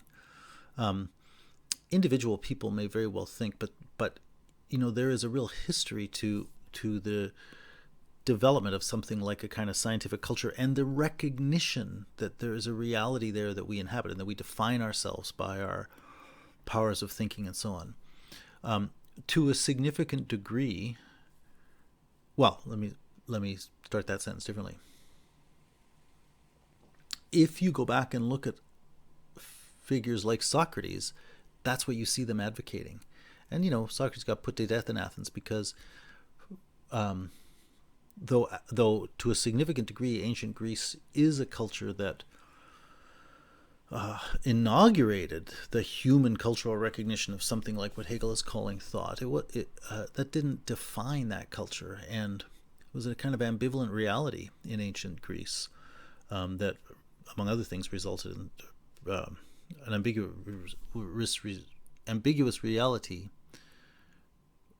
and that is an ambiguity that is reflected in the fact of Socrates' death, for example. When Hegel says, but anyway.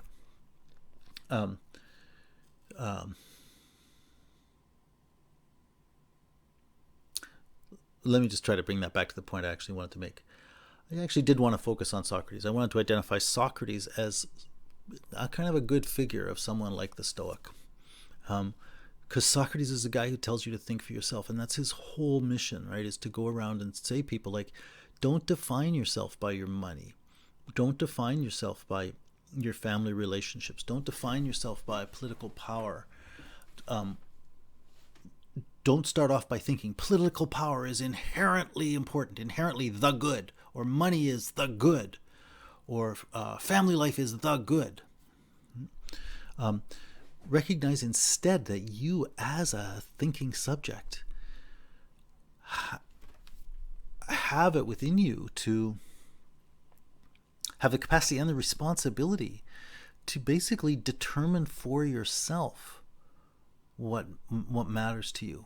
I was going to say decide for yourself. The language of decision, which is kind of a language of choice and so on, I think is kind of shitty. It's got its place for sure, but I think that we have such bad habits of thinking about what decision means that once we start talking about that, we just go down the wrong path. And so I liked when I said that you have to determine for yourself as opposed to decide for yourself. Determine for yourself, I think, is better because that gives that sense of working something out, of thinking.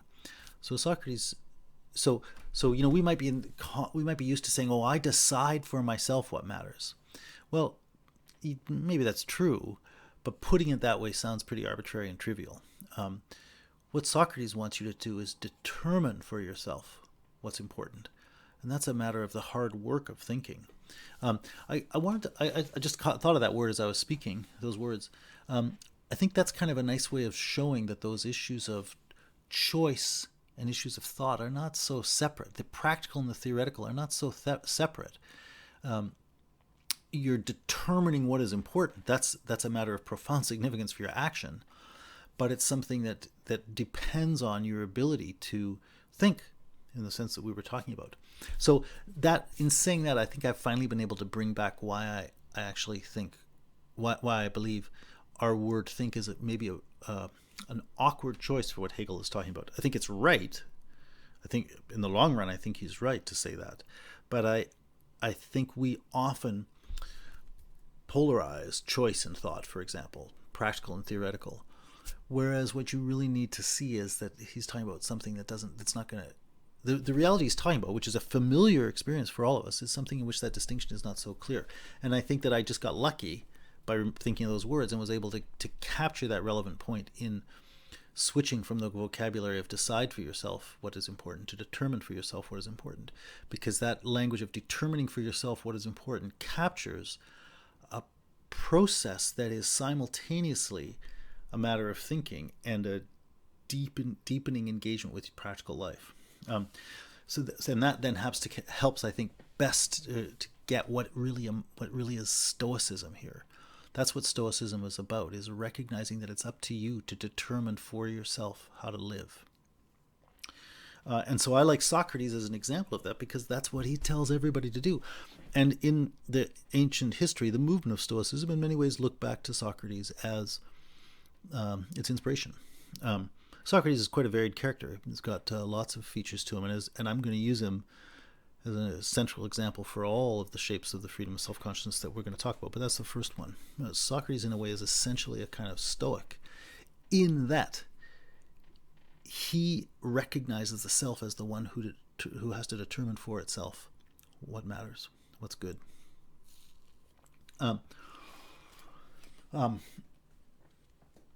Again, as I said, Hegel's language of thought can be a little bit misleading. His language of Stoicism can be a little bit misleading too, because you're automatically going to associate it with that historical movement. You're going to associate it with the things you hear people say about Stoicism and particular figures like the ones he alludes to, Epictetus and Marcus Aurelius and so on.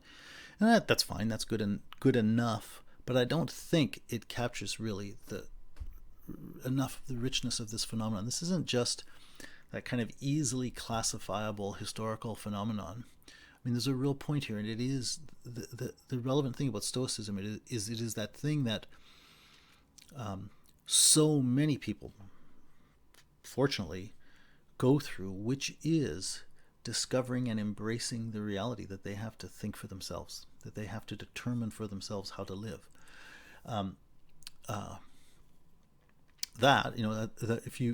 Stoicism was a huge popular movement in the Roman Empire. In the 20th century, there was a huge popular movement of existentialism. And that popular movement was connected with the existentialist philosophers we might study. The movement wasn't deeply insightful about what existentialism was, but it had a bit of it, and it had this. It seems to me that 20th century cultural movement of existentialism had more to it than this, but at the core of it, it was that recognition that we choose for ourselves. We have to choose for ourselves what we think is important. I guess what one would say is, you were already choosing for yourself. You just weren't acknowledging it was a choice. So what you really should do is own up to that, own up to your choices. That's what authenticity is. Well, that's kind of what the Stoic is. The Stoic is the one who has realized, it's up to me to figure out for myself what matters. And so the Stoic is the person who lives in that world. Now, what is the first form of that experience? The first form of that experience is one that you would express negatively. I am not dictated to by the world of nature and other people. I set my own terms for myself. So that at first blush, that experience we've been talking about,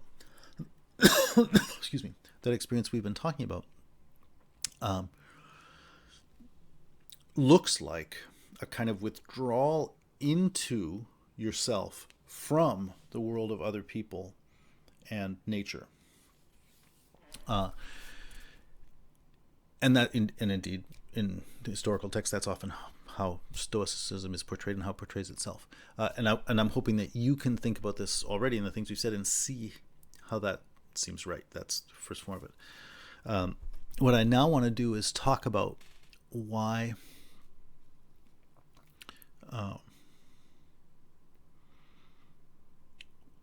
when we think more deeply about that experience, when we describe that experience more deeply, when we get more deeply involved in the phenomenology of that particular experience of self-consciousness, we will see that what I just said is not automatically the best way to describe it, that we have to describe it a little bit differently. So let's look at paragraph 202. Hegel says, skepticism is the realization of that of which Stoicism was only the concept. So, like I said, the first way we might initially think of that experience I was talking about was this kind of withdrawal into a sort of isolated private space away from other people and nature. But what you need to think about now is what it's like if you actually make that withdrawal, if you actually do that. So initially, when we talk about withdrawing from other selves and nature, we're imagining ourselves as one thing, and those other things are other things off against us. But that's not really quite what's happening in this recognition of yourself as thinking for yourself and inhabiting the domain of subjectivity and so on. Because what you're really doing is not retreating to one place separate from those other places. It's rather changing your sense of what those things are, right? You're actually recognizing other people and nature as players within your experience, things, the importance of which it's up to you to determine. So the difference is not so much separating yourself as one thing from other things as it is distinguishing yourself as subject from anything as object. So what initially looks like a withdrawal to an isolated portion is, in fact, a comprehensive reinterpretation. It's not retreating to one part of the whole. It's changing your relationship to the whole. So as he says, skepticism is the realization of that of which skepticism was only the concept, and is the actual experience of what the freedom of thought is. Yeah, so what's the experience like when you recognize that that's what you've done? Well, you're essentially recognizing of all those things that none of them on its own as an independent reality effectively matters. That the relevance of any or all of those things is determined by you or your subjectivity. It's up to you to make the judgment of how significant any of those things are going to be for you. But if those things have thereby lost, in each case, any commanding authority, then on their own, in and by themselves, they don't matter, right? They nothing can present you with a compelling significance. Remember, Hegel distinguished the thought between the presentation and the thought, right? Well, so the thing is, no presentation by itself has commanding weight. It's just a presentation, and you will determine how significant it is. So all of that great differentiation in the world of nature and in the world of other beings, other people, and so on, those are now just so many different presentations, the relevance of which will be determined by your free assessment of their weight. So that's why he says, if I can find it, he says these things just become so many quantitative magnitudes. Can I find it quickly?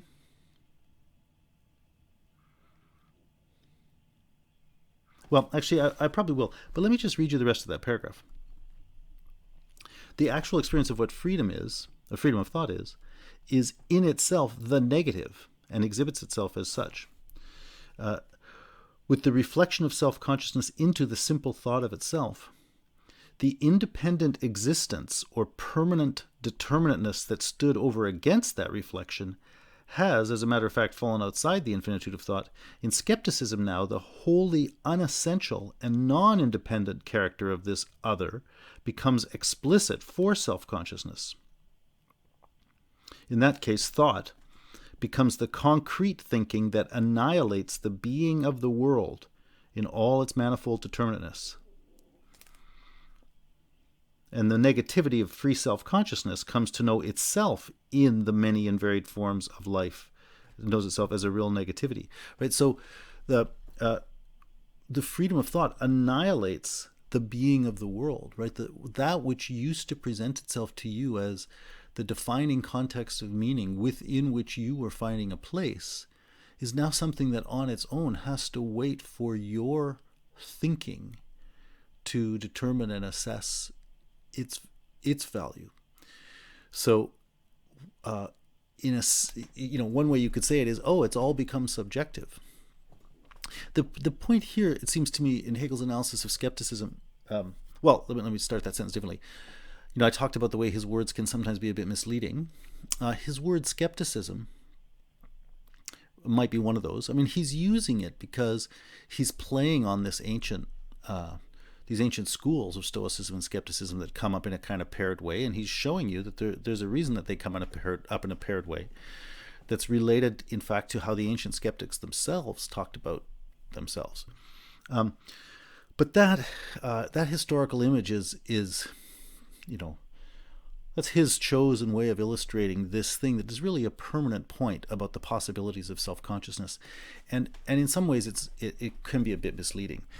One of the reasons is because we typically associate the word skepticism with an epistemological stance. Skeptical about knowing anything. That kind of skepticism was actually what he studied in the introduction to the Phenomenology of Spirit, and it was by doing a kind of phenomenology of epistemological skepticism that he launched his own phenomenological project. That same point can be derived from this section on skepticism, but I don't think that is the deepest or the core point. The skepticism he's talking about here is much more an existential rather than an epistemological stance. It's not a question one asks oneself about whether or not one can know things in the world. It's skepticism as a fundamental experience of self-consciousness, a skepticism as the fundamental form of a free being's relationship to the world. And so I think notions like nihilism or anxiety, in the sense in which that's used in the existentialist tradition, come much closer to capturing the thing he's talking about here. This is the experience that nothing in itself matters because everything depends on your thinking and choosing. You're experiencing yourself as the one who determines the value. So initially you think of yourself as the one who determines value as opposed to those other things. Then you realize those other things are already things that are getting the shape they have in your experience by the way you determine value. That it's really nothing has any commanding weight except insofar as you let it be so. So I didn't make that last point well. Let me make it again.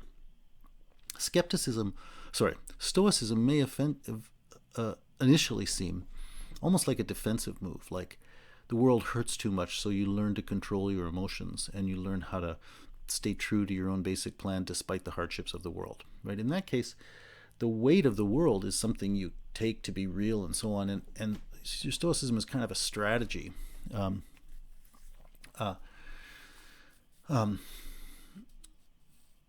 So in that sense, it's still kind of worldly defined in a worldly way. Skepticism is much more the stance that you don't have to answer to that world, that you're really setting the terms. And so I do want to find that other sentence if I can. In this, okay. So in the middle of the next paragraph, still paragraph 202, but Miller has it broken into two paragraphs. Because it turns against them, the manifold independence of things, because it turns against them as a free self-consciousness that is already complete in its own self. More specifically, because it is thinking, or in its own self, infinite. In this infinitude, the independent things in their differences from one another are for it only vanishing magnitudes. I mean, so the point is, there's just so much stuff you're encountering, but nothing in the world presents you with the parameters for defining the significance of things in the world. It's up to you to find out if they matter. And this is the experience of finding yourself thereby unmoored from what you might always have taken to be the sources of meaning. Now, some of the things I'm saying here may remind you of things that we said about desire when we talked about desire as the stance of experiencing yourself as the sort of center of meaning and nothing else has any meaning apart from you. It's logically analogous. The difference here is that this is a self-conscious reflection. This is the explicit experience of yourself as a thinking being, which has that same structure of being a kind of universal negation, but it's not at that level of simply the affective pursuit of want in the face of nature, right? It's in that sense a kind of theoretical stance. I mean, this is one of the reasons for calling it thought, right? It's an explicitly reflective stance in which you recognize and you explicitly experience the weight of acknowledging that the fact that you're a subject, a free subject, means basically nothing matters. And at some level that's the case, right? Nothing on its own can hand you its importance from outside. I said that I was going to use Socrates as an example for all three of the things that Hegel talks about here. So I already talked about Socrates as the image for the idea that you should think for yourself. This connection of Socrates with the skeptical stance can be brought out in a couple of ways. The way I want to bring it out is, at least first, the way he might appear to others. Right? Socrates, from other people's point of view, might just be a sophist, or he might just be someone, maybe a better way to put that is, he might be someone for whom nothing matters. Socrates really does say, you should think for yourself, and the conclusion that the Athenians come to is that people who say that produce that empty world of subjectivity where nothing substantial has any weight anymore. Right? So regardless of how Socrates might see himself, other people see him as a skeptic, right? So he says he believes in the gods, but the Athenians accuse him of not believing in the gods. We'll come back to his belief in the gods in a minute when we look at the next section. But the things Socrates does can pretty easily all be recognized to be negative, right? Nothing has any weight except insofar as it answers to his intellectual scrutiny. He sets the terms for whether something is going to compel him or not. So anyway, I'm not going to dwell on any of this at great length, even though it is great and is worthy of it, but I'm really just trying to get through the structure here so you know what's in the chapter. And so the point I really want to make here is that experience of discovering your subjectivity, your free subjectivity as a thinking being, initially offers a kind of defensive liberation, let's say, in its sort of stoical or immediate form. When thinking for yourself, suddenly going to allow you to handle yourself in this life better. But that reverting, or whatever the right word is, turning to your subjectivity at a certain point, at least does, or at least has the capacity. Has the capacity to reveal to you that you're on your own, and that nothing of the things that you or anyone else might have taken to matter can continue to be seen that way, can continue to be experienced by you that way once you have made this recognition of your own authority to set values, to set terms. And so there is nothing you can turn to say, this is how I should think, this is what I should do.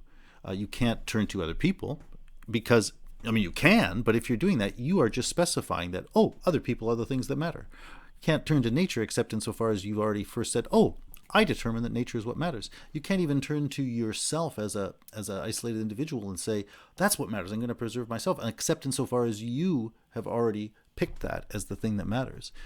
Right? You can pick any of those things, but what you see is, it's not the case that thing by its own nature is compelling you to see its weight. It's that you have decided that's worthwhile. And so consequently, anything that could ever matter is already premised on your giving it the ability to matter. And therefore, on its own, nothing matters. And that can be a deeply debilitating experience. It surely is for some people. I mean, that happens when people study philosophy. They commonly try to think for themselves, and they get in the position where they think, oh, everything can be criticized, everything can be doubted. I don't know where to turn to. I don't know what to think.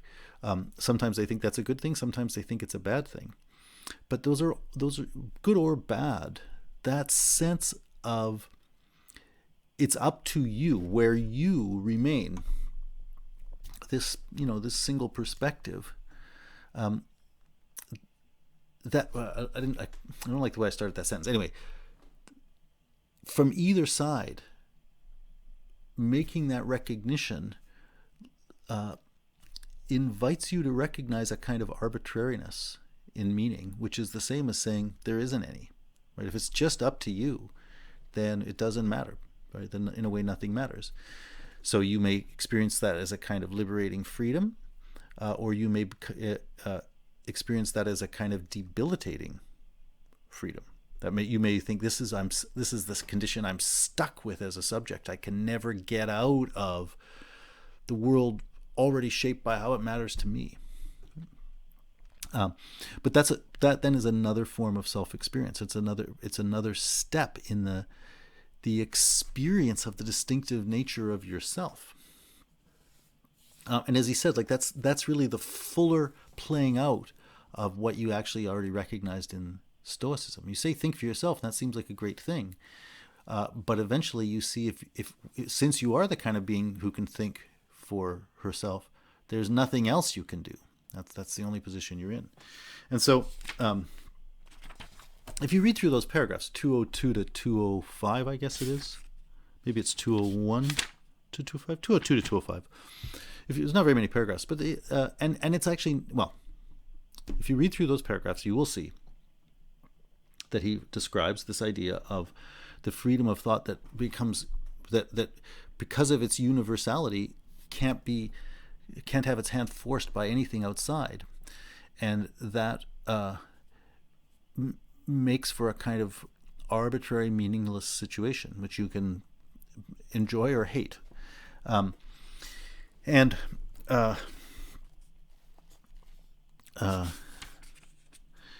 he, especially I think in 205, he says, you're kind of stuck because you find yourself living in the world, but you can't really justify why you're doing any of the things you're doing. So you do some of them, but you also say, well, I don't know why I'm doing that. And so you're unmoored. And in that sense, you experience yourself as kind of inwardly contradictory. The inward contradiction in your own experience is something like this. On the one hand, your experience just is a bunch of determinate presentations. You live as this person in this body, in this city, in this time, with these friends, and so on. Like your experience unfolds in a determinate way, and so that's one way of saying what your experience is. It's just that long list of distinct happenings, distinct presentations, specific presentations. That stuff appears entirely contingent from the point of view of the skeptical orientation, right? You say about all those things, yeah, those things all happen, but they're just so many different quantitative magnitudes of experience. They're just so many differences, none of which, they have no qualitative difference with respect to their ability to command my interest, assent, care, concern, whatever. That's one side of your experience. On the other side, your experience is that universal power of negating and sort of setting meaning, right? So the internally contradictory character of the skeptical stance that he refers to is that in this position you experience yourself both as this very determinate thing and this the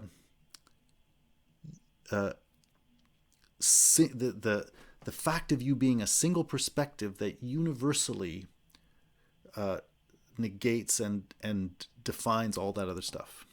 You're both that sort of pure power of negativity, which is sort of the essence of your freedom, but it's completely indifferent, like it negates everything, right? And on the other hand, you are all those specificities. Like you have a mom and you got 2/3 of a way through a university course, and you feel a little bit sick and whatever else, all that stuff. And so to live in the skeptical stance, you kind of have to go back and forth between sometimes acting like this, sometimes acting like this, sometimes acting like this, sometimes acting like that. You live out of the needs of your contingent condition. You can't do otherwise, and yet you have no justification for doing it. And so you sort of both have to let yourself be taken up by that and criticize yourself for being taken up by that. Like, you have no reason for it. That's my attempt to give a quick description of this. Like I said, I think it's important to think of it as a kind of existential skepticism. And so I've associated that kind of with the experience of anguish or nihilism. And that's my attempt to kind of draw out the phenomenon in a way that I hope seems familiar and recognizable. And I've also, I guess, at the other argumentative end, tried to show how it does directly follow from the experience of skepticism.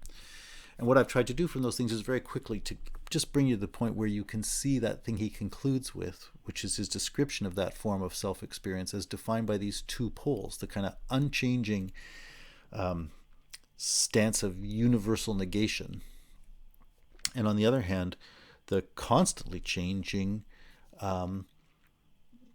side of your experience that is the constantly changing specificity of the sort of just determinate happening of your experience, how it unfolds.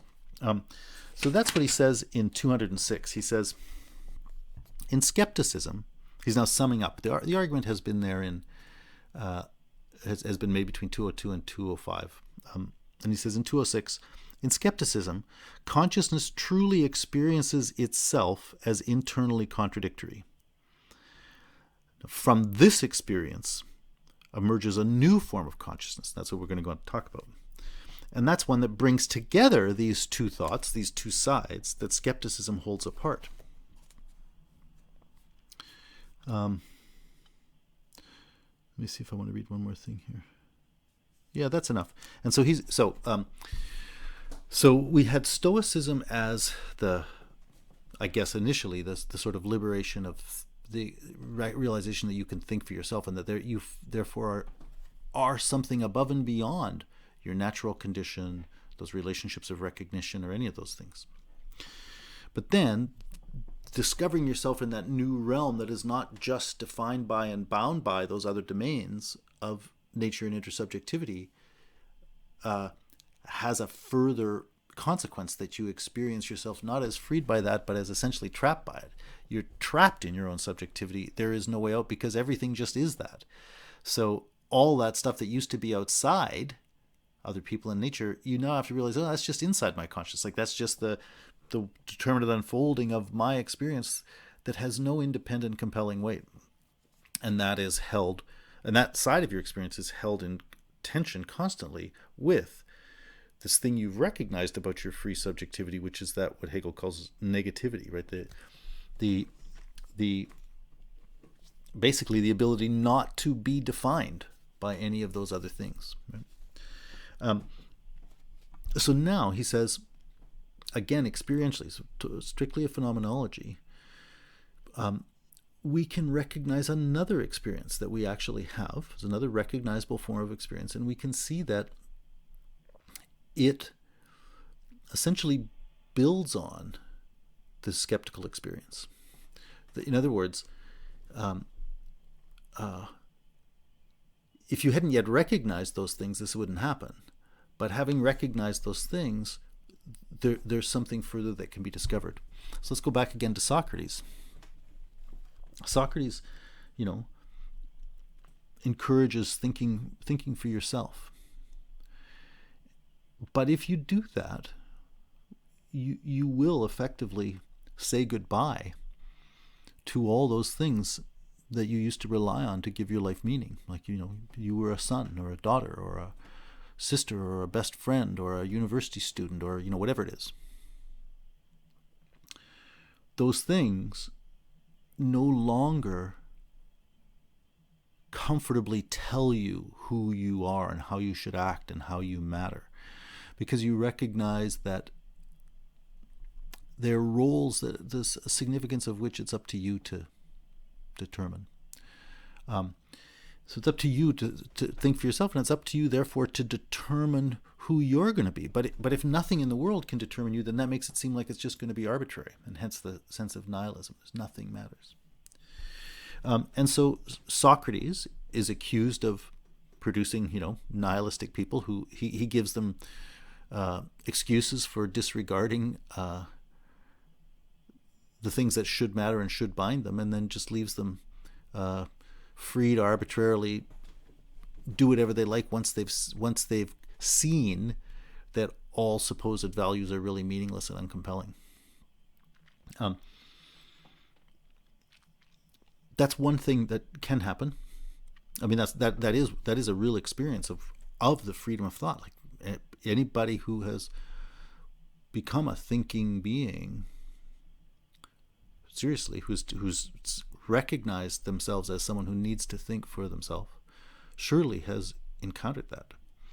But that's not where Socrates ends. So when Socrates is accused of not believing in the gods of the city, he doesn't say that's true. He if you go back and read the Apology, you'll notice that Socrates, it's almost like reading, Jesus or something, or Muhammad. Like he writes like a religious prophet. He talks to himself exclusively doing the God's work. Well, I'll just leave it at that. That's basically what he says. And he experiences himself as bound by that.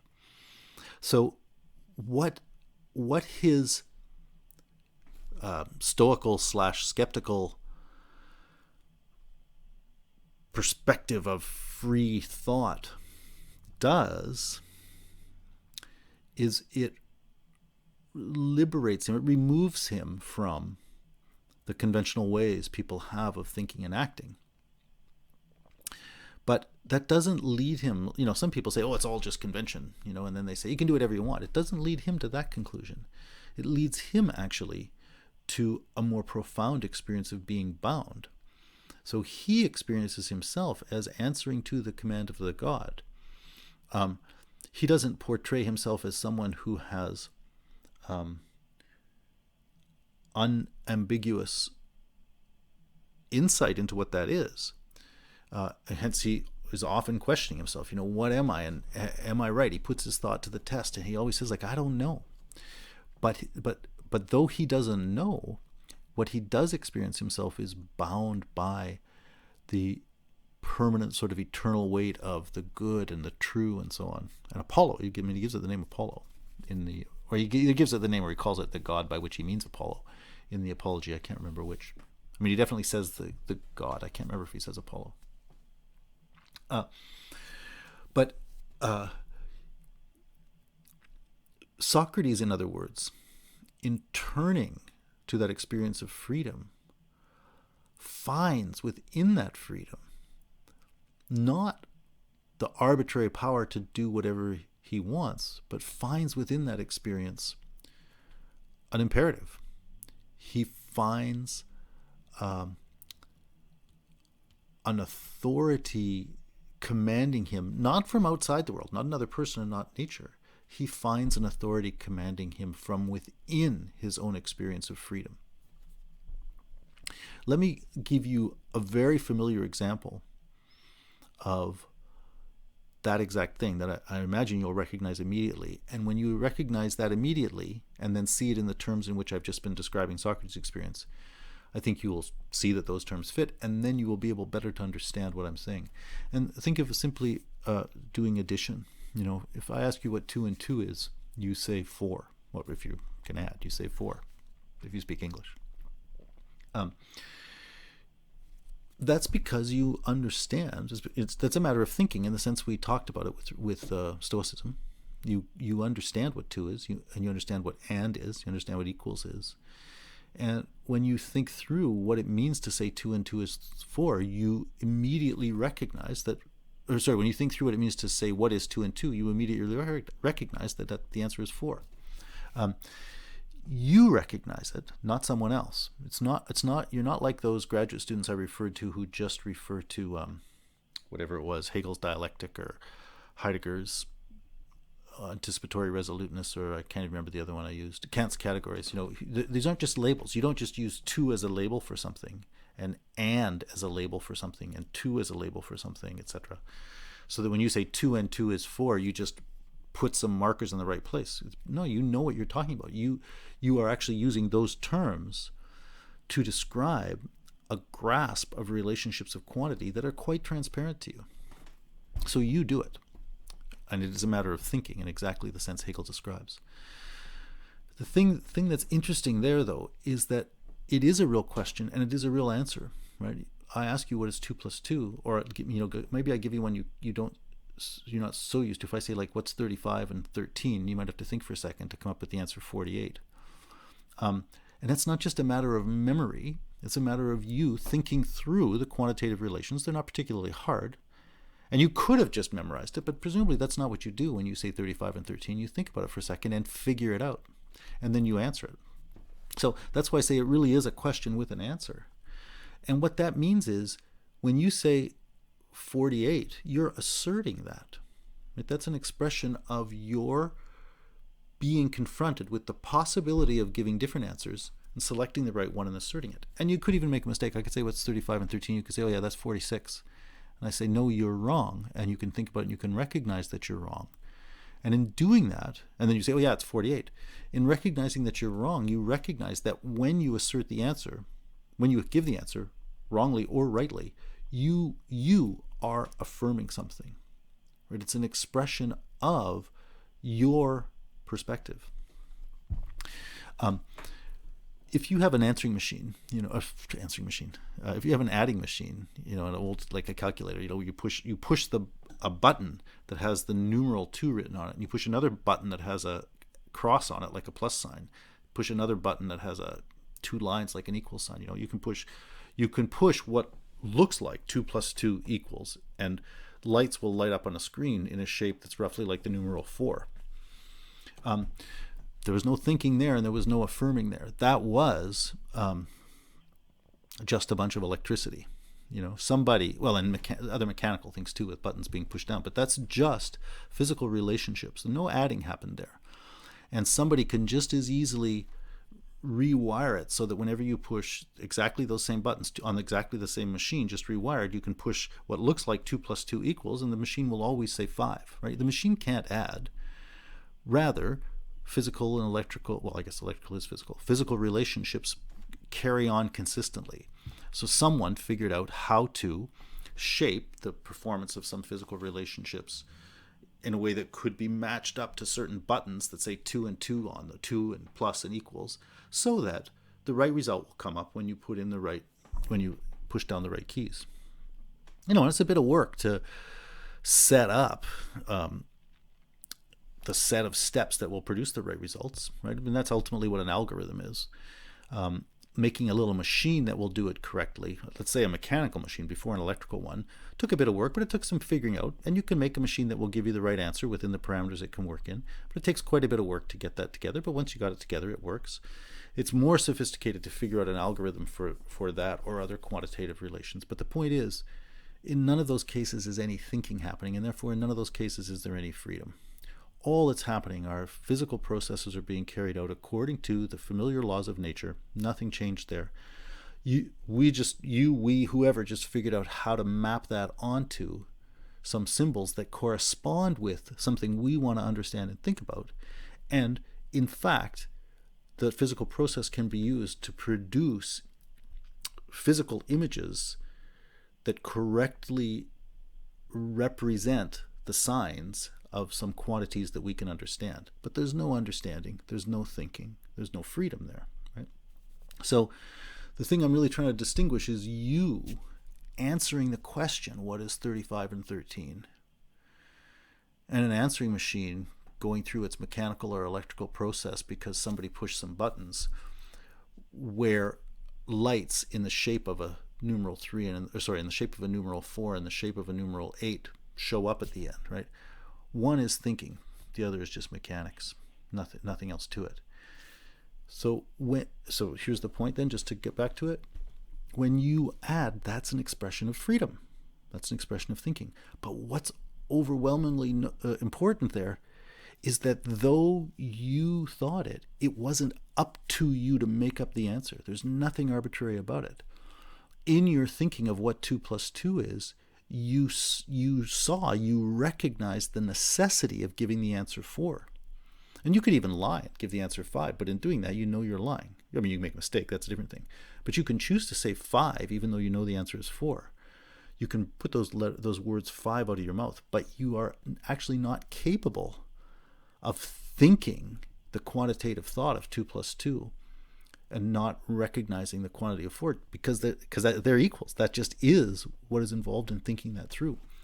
So when you add 2 plus 2 is 4, 35 plus 13 equals 48, you are engaged in a free act that is completely driven by the fact that it is a recognition of necessity. Your freedom takes the form of experiencing a necessity. And that's what's completely lacking in that adding machine. And that's why you can just rewire it so that you push 2 plus 2 equals and it prints out lights that look like the numeral 5. You could print out anything at all because there's no freedom there, therefore there's no thinking, and there's absolutely no recognition of necessity. But that's what adding is. And so that's the point that I wanted to make to you then, is that the example I want to give, and then I'll go back to Socrates. It's a great liberation. Indeed, this was a real part of Stoicism. It's a great liberation to be able to think for yourself mathematically or logically, like, and to know that. And that's how, what's that one? 1984. It's a long time since I read that. Is the character something like Wilbur Smith or something like that? Or Winston Smith? I don't know, something like that. But anyway, the thing the character can rely on is the knowledge. I think it might be that 2 and 2 is 4, or something like that. A simple mathematical relation. Knowing that thing holds true is a thing you can constantly hold on to. You can say, I know this. It doesn't matter what you do. And that's what, you can make me a slave. You can make me a prisoner. You can pin me in a room. You can cut my arm off. You can tell me that you're nice and I'm not. You can say whatever you like. But I know that 2 and 2 is 4. And as long as I know that, I have an experience of myself that allows me to know that I'm not defined by the things you say. Right? That's essentially Stoicism. So that is a great freedom and a great liberation, but it is not an experience of arbitrariness by any means. It's an experience of recognizing necessity. And so Socrates, similarly, when he turns to his subjectivity, his experience of thinking for himself is not that he suddenly discovers, nothing matters and it's just up to me to do any arbitrary thing that I happen to feel like. And it really is arbitrary because I have no better reason to do this than that or whatever. It's not that aimlessness that anxious aimlessness of the inability to decide or anything like that. On the contrary, when he exposes himself to the reality of thinking, he discovers that within his very subjectivity, he's compelled. There is an experience of necessity. The simplest example is the mathematical one I've given, and he talks about that in the Phaedo when he talks about the experience of the notion of equality as a distinctive thing about us as thinking beings. We are intrinsically defined by the recognition of relations of equality, the recognition of these mathematical relations.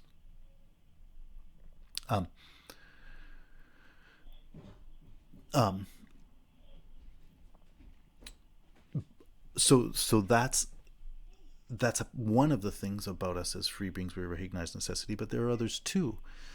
And the probably the next most important one is another familiar one, and we'd get this in Kant quite powerfully, but also in Socrates, is the recognition of moral necessity. Excuse me for a second.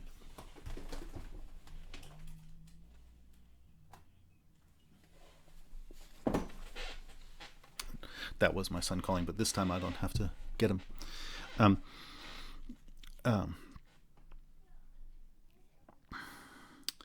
But so in morality too, we can think of ourselves as free to think on our own. So let's use that language I used before, to determine for ourselves how we should act, which is a challenge to, the rules your parents told you, or just the conventions you grew up with, the very customs of ethicality, the ethical life that I was referring to before when we talked about the phenomenon of equal recognition.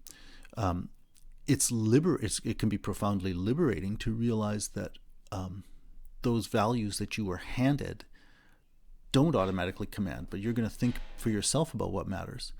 But the point Kant makes is that if you really do that, if you really give yourself over to your own freedom, if you really give yourself over to thinking, you will find that it is intrinsic to the experience of thinking to find yourself bound by the imperative of the good. Same thing Socrates says. That's the categorical imperative, that reason, thinking, is intrinsically shaped by the categorical imperative, that you should do what is good. Kant has quite a nice argument about that, sort of sorting that out based on the notion of reason and universality and so on in the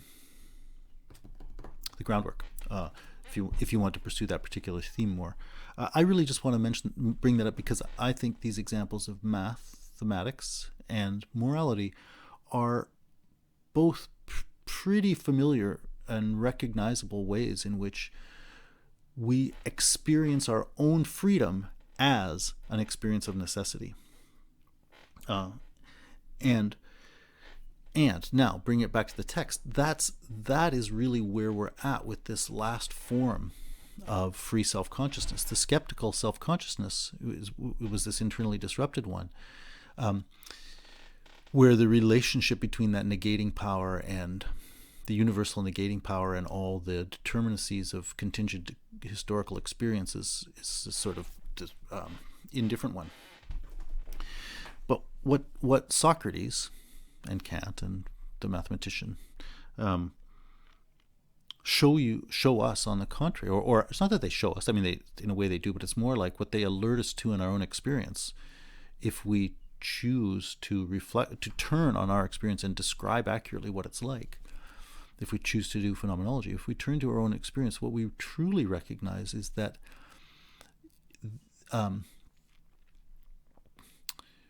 we find intrinsic to that very subjectivity imperatives. That so it may well remain true that nothing external to us forces meaning upon us, but that doesn't mean our subjectivity is a matter of arbitrariness. It is intrinsic to the very nature of subjectivity to put certain imperatives upon us. That is what the rest of Hegel's book is about, in different ways. I'm not going to pursue that more, though really that's the big topic. But the thing I was after here was really just mapping out with Hegel's chapter 4 the different forms of our experience of freedom that become a basis for deeper investigations all over the place, which you can go on and do on your own. And that point I've got to is as far as I wanted to get. What I'm going to do is just say a few more things about Hegel's chapter on unhappy consciousness to connect these things I've just said to the things he says here. And then, as I said before, I want to wrap up with just a little bit of a talk about history, which will bring together some of that talk about equal recognition and some of the stuff I'm saying here. But so I'm going to go back to the text. But so basically what I've tried to do, though, is, in I hope familiar and recognizable ways, describe to you the three, in Hegel's language, moments, the three steps of the experience of freedom. There's first the one he calls Stoicism, which is just the recognition of yourself as someone who has the capacity to think for herself, and you should do that. The second is the deeper experience of that thinking for yourself, in which that can seem like a burden and a trap, because suddenly nothing seems to have commanding weight and you don't know which way to turn. Everything seems equally meaningless in a way. And then the third is, on the contrary, the discovering that though you're right to recognize that nothing outside of you in and by itself is compelling you, intrinsically your very subjectivity carries some normative dimensions, I guess you could say. That's not quite the right word. Carries some imperative force. And it's not, when I say some imperative force, that actually makes it sound kind of small, is structured by hugely important imperatives that you live out every day when you experience the imperative to add properly, when when you get money at the bank or whatever. And that I hope you live out every day when you experience the weight of morality and the importance that you do things that are good. There are other aspects of that too, and as I say, that's what the rest of Hegel's book is about.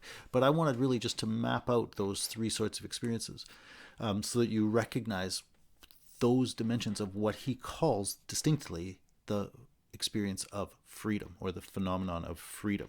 So as I said, throughout all of these talks on Hegel, I've been using the word freedom loosely, but the stuff I've just been talking about here is freedom, properly speaking, in his language. So I'm just going to say a few things about the chapter, or the section of the chapter on unhappy consciousness, to complete that, and then I'm going to have a very short concluding thing about history, and then that's going to be the end of Hegel, and we'll move on to talk about some other stuff. I think Merleau-Ponty, maybe a couple other things too. We'll see. But let me read a little bit here. So, skepticism, this is from 206. Skepticism's lack of thought about itself must vanish. But it's a lack of thought because it's got two things that he says it doesn't hold them together. So it is this and it is this, and it doesn't think them as one. That's what he means by lack of thought. Skepticism's lack of thought about itself must vanish. I guess another way of putting that is maybe, in a way, well, I'm not going to use the word that. I was going to use the word presentation, but that'd be wrong. It has two experiences of itself, and they are two dimensions of the experience of thinking, but it hasn't thought through that duality.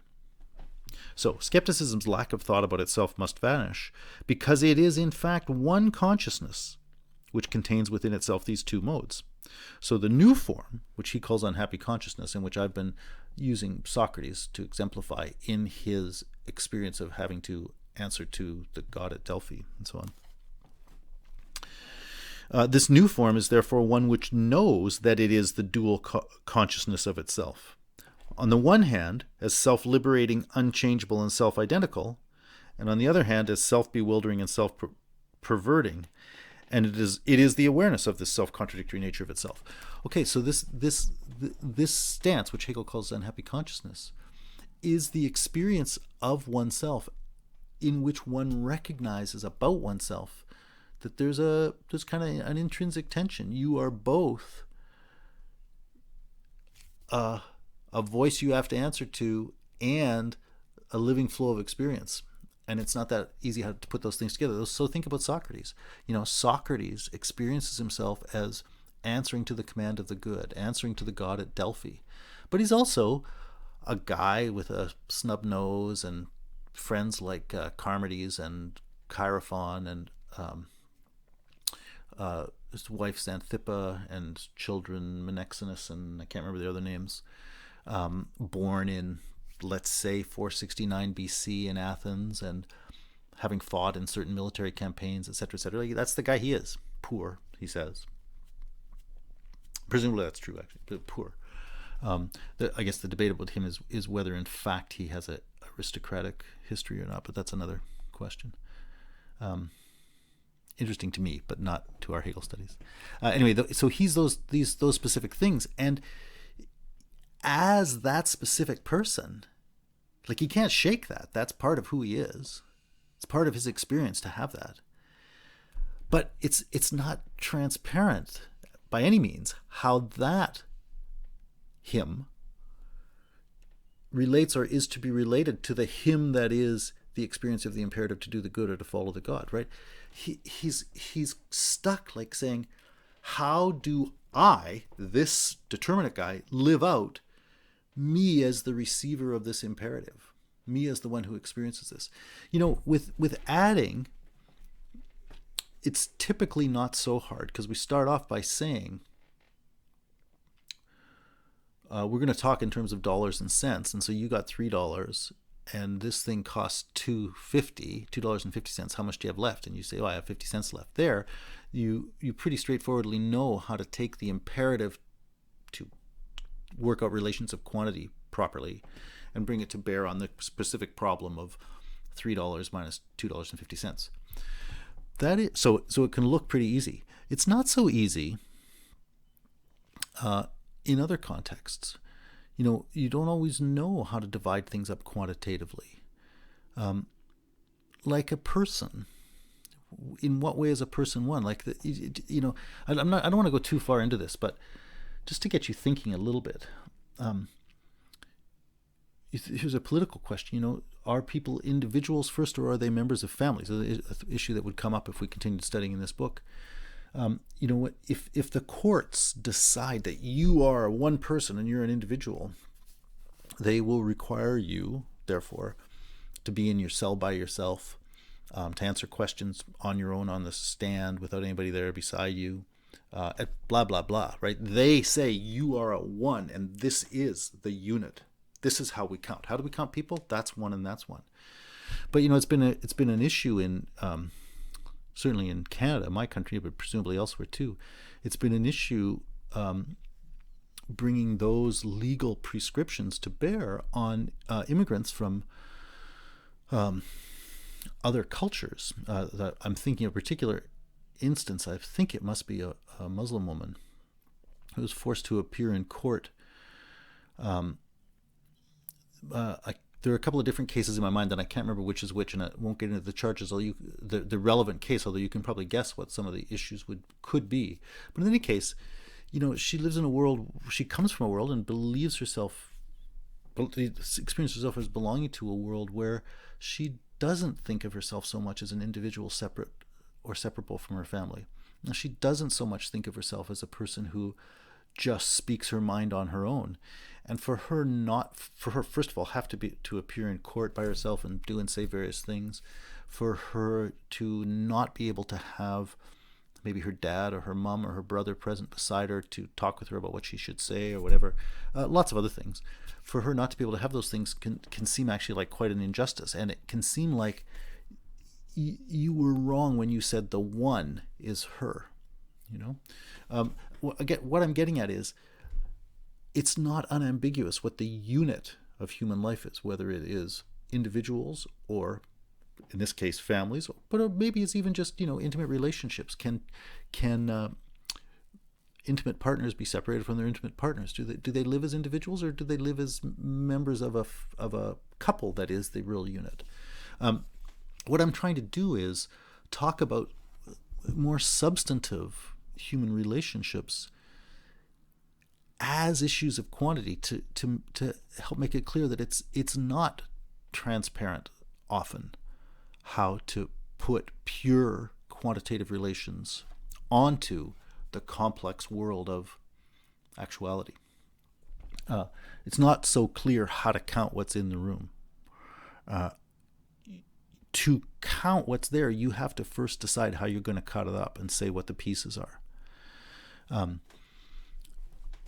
So I won't pursue that further, but I hope that's already enough to get you to see that even at the level of quantity, which is so abstract and typically seems so straightforward, even at the level of quantity, it's not so obvious how to put together the imperative to, grasp quantitative relationships properly, how to put that imperative together with the qualitatively complex situation you actually experience. With morality, that issue is obviously much more famous. How do you put together the categorical imperative, do what is good because it is good, with the situation that, somebody just took $10 from you and punched somebody else in the face and you want this and blah, blah, blah. What are the things you should notice in that situation? And what is the action you could engage in that would live up to that imperative? Very, very hard. Well, and that's Socrates' situation, right? He both knows himself to have to be commanded, and he has to be this specific person. And it is his life challenge to put those two things together, and that is the ultimate sort of existential our ultimate existential condition. Now, I used the word authenticity before, I think, when talking about Stoicism, but this is where it really comes home, right? That's the real challenge, to take on the weight of being the one and only one who has to bring those two things together. Like, that's what it really means to be this new skepticism's lack of thought about itself must vanish, because it is in fact one consciousness, right? You are the one consciousness that contains within itself these two modes. And this new form is therefore one which knows that it is the dual consciousness of itself. Yeah, so it's almost like your sense of yourself as one is itself a kind of imperative. You are the imperative to bring these two things together and make them one. And your life will be how you pull that off. But it's not, there isn't a map for how to do that. And there's no one else you can turn to say, you do it, or it's your fault, right? That's sort of the continuing weight of the skeptical side of that. Is what you end up doing is only going to be how you figured out how to live your life, and that's always criticizable. You're never going to get to a spot where you're suddenly absolved, where you're suddenly absolved of that responsibility, and where you can prove that you did it right. You could always be accused of just being naive and idiosyncratic, So anyway, I'm trying to bring out existentially the weight of this thing, using Socrates as an example, but also reminding you of your own condition, and trying to associate it with that language in 206. And this, so your experiences of what Hegel calls the unchangeable, right? That imperative: do what is good because it is good. Add quantities correctly, whatever else. That's unchangeable. These are things you experience as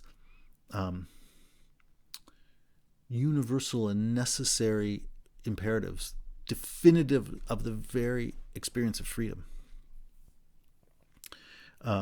And on the other hand, you are this inherently changeable thing that is a contingent being wrapped up in historical, interpersonal, whatever other circumstances. And you can't get away from that. You have no other medium, no other language, so to speak, for interpreting those imperatives.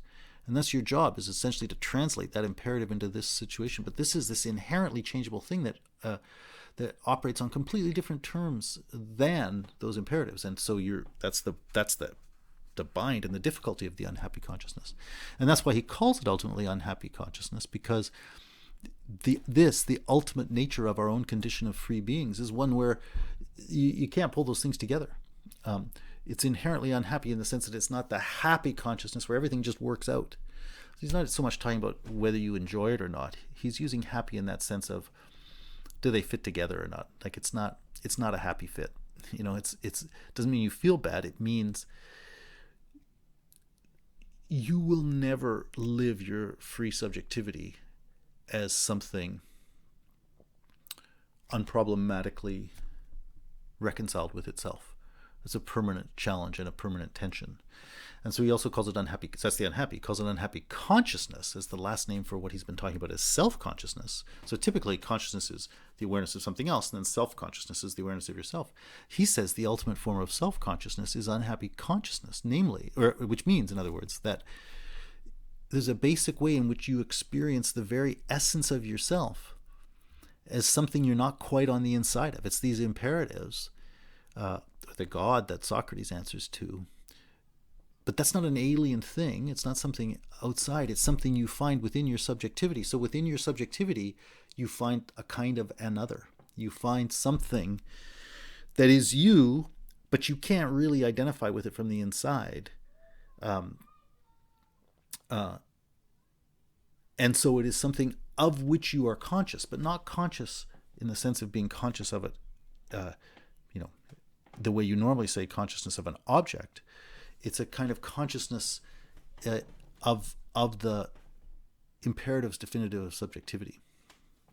So that's unhappy consciousness. So this is the 207, the unhappy inwardly disrupted consciousness. This unhappy inwardly disrupted consciousness, since its essential contradictory nature is for it a single consciousness, must forever have present in the one consciousness the other also. And thus it is driven out of each in turn in the very moment when it imagines that it has successfully attained to a peaceful unity with the other. And I think that's your permanent condition. There's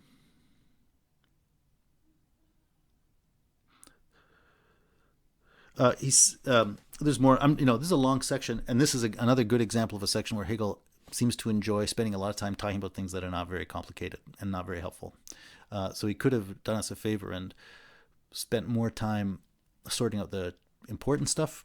There he left us a handful of opaque paragraphs, and then there's pages and pages of making fun of some people.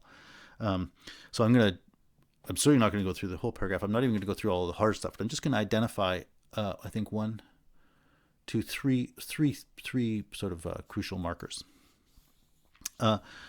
So here, a little bit later in 207, he says, the unhappy consciousness itself is the gazing of one self-consciousness into another, and it itself is both.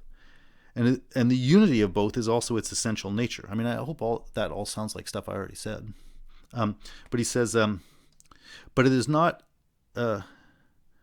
as yet explicitly aware that this is its essential nature, or that it is the unity of both. A little bit ambiguous, but I guess it seems to me he's saying here's where we're starting, just as he said, when you first have freedom, you don't really yet know this. Here's the concept of it, but then in skepticism, it's further revealed. So he's starting this off.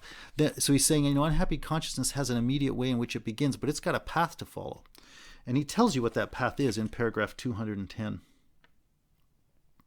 Actually, I want to read you one more thing first, because I think this captures that pretty importantly, that what I think is in maybe the primary phenomenological point. And this was the thing I was saying about Socrates and being compelled. So he says, this is in about 6 lines up from the end of 208, paragraph 208. He said,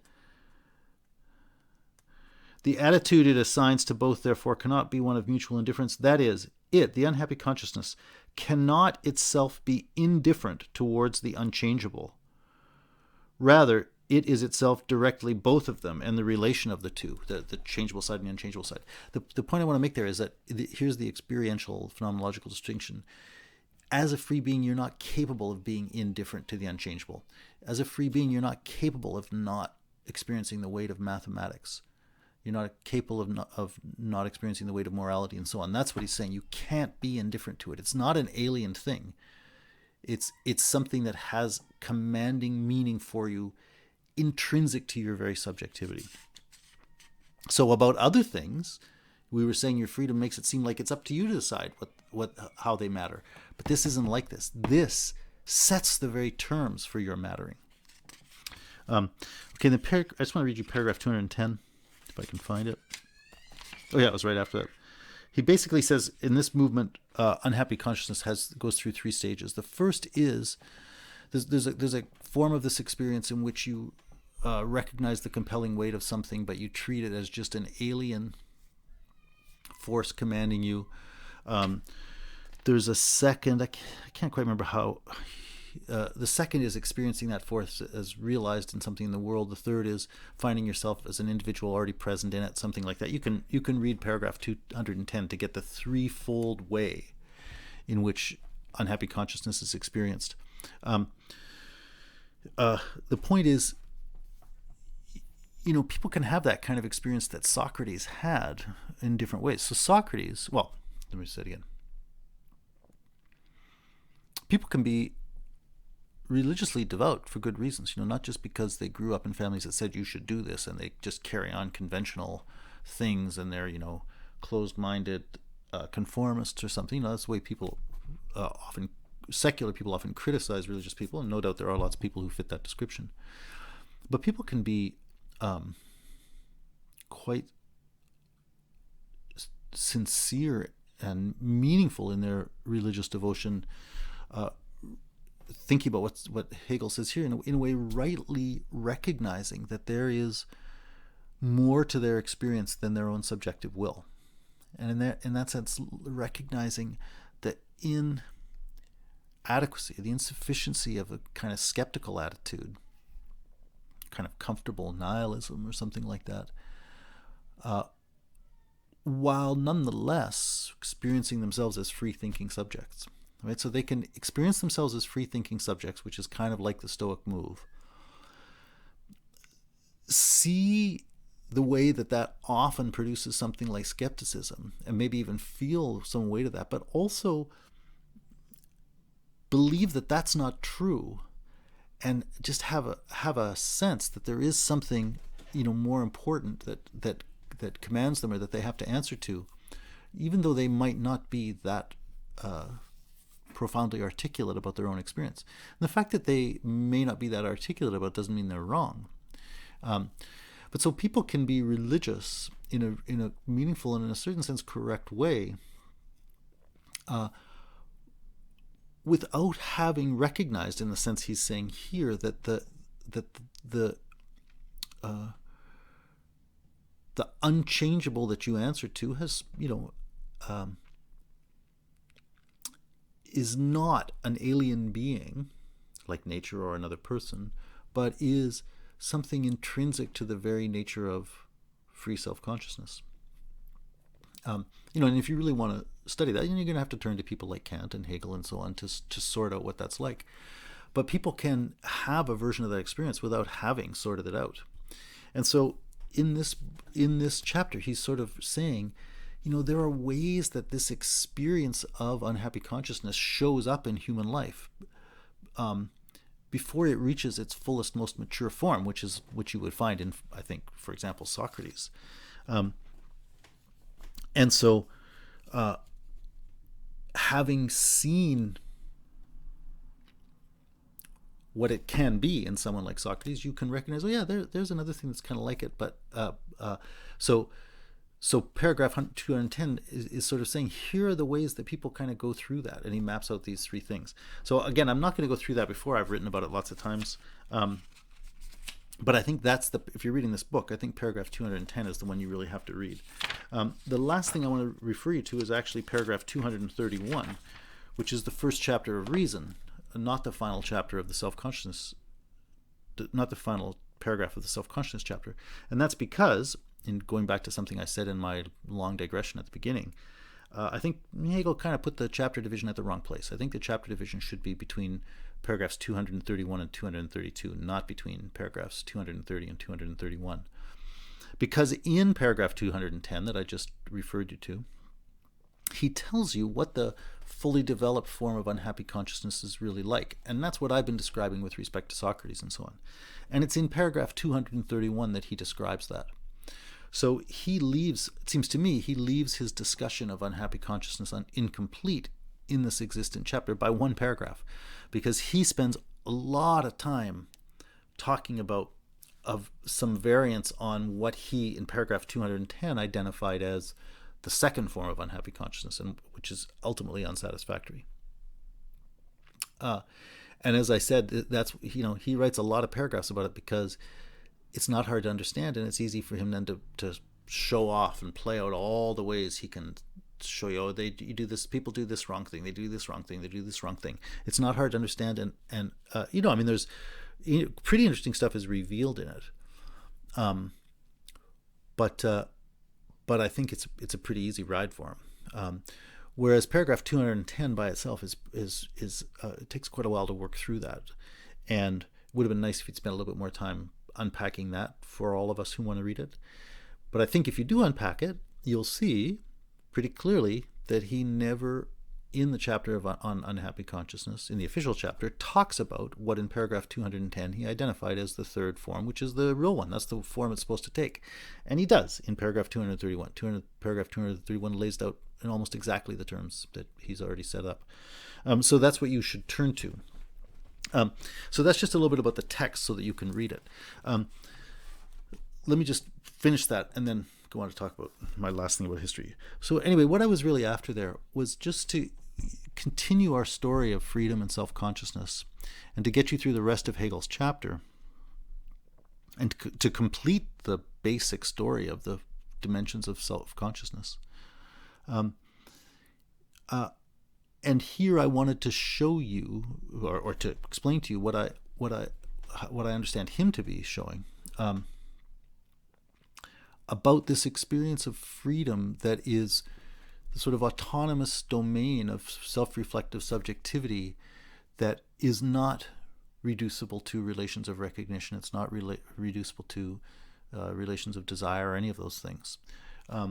So he really identifies three quite different integral dimensions of our experience of freedom and our experience of self-consciousness. And I hope that I was able to bring out the points he's making there in an experientially rich way, such that you see that this thing he gives the sort of funny archaic name Stoicism to is a pretty important experience in anybody's life. The experience of learning that you're someone who should think for herself or whatever.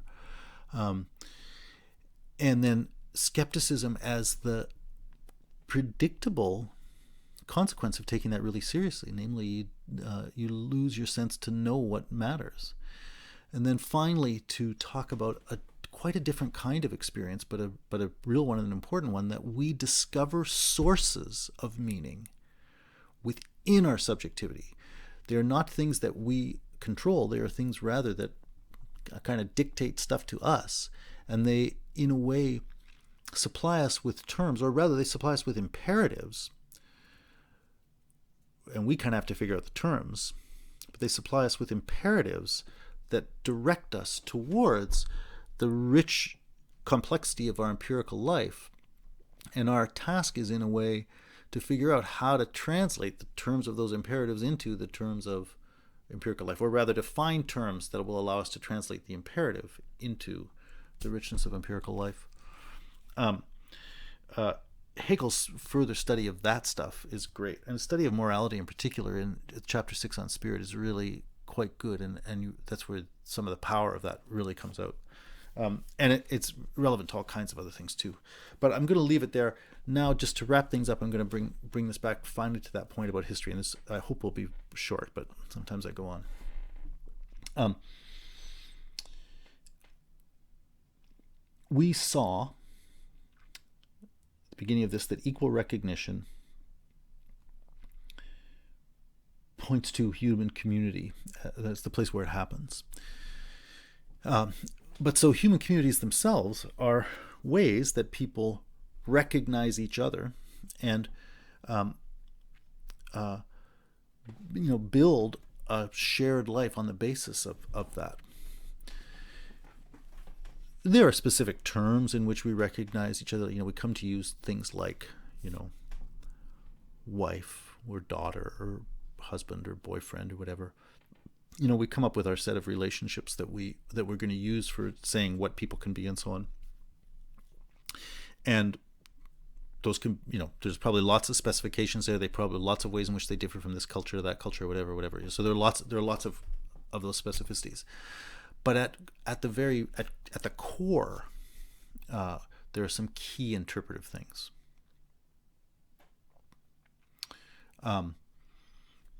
And Hegel identifies two core ways that we have interpreted ourselves, and that therefore points to two basic kinds of human society that we've encountered in the history of freedom. One is there is a kind of society that's built around the idea basically that we are social beings. So Hegel's analysis of recognition effectively showed that. It showed that the very way we are able to have a sense of ourselves comes through and depends upon our interactions with others and so on, and the I is always a we. So there is a basic way of interpreting human beings that says we are a we. And so the lesson of the dialectic of recognition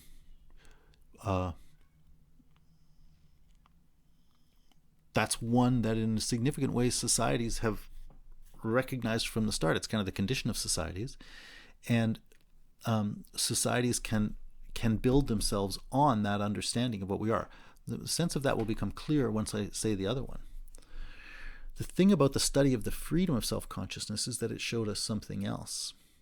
it showed us that each of us, as a free self-consciousness, is, as a single being, as an individual, the site of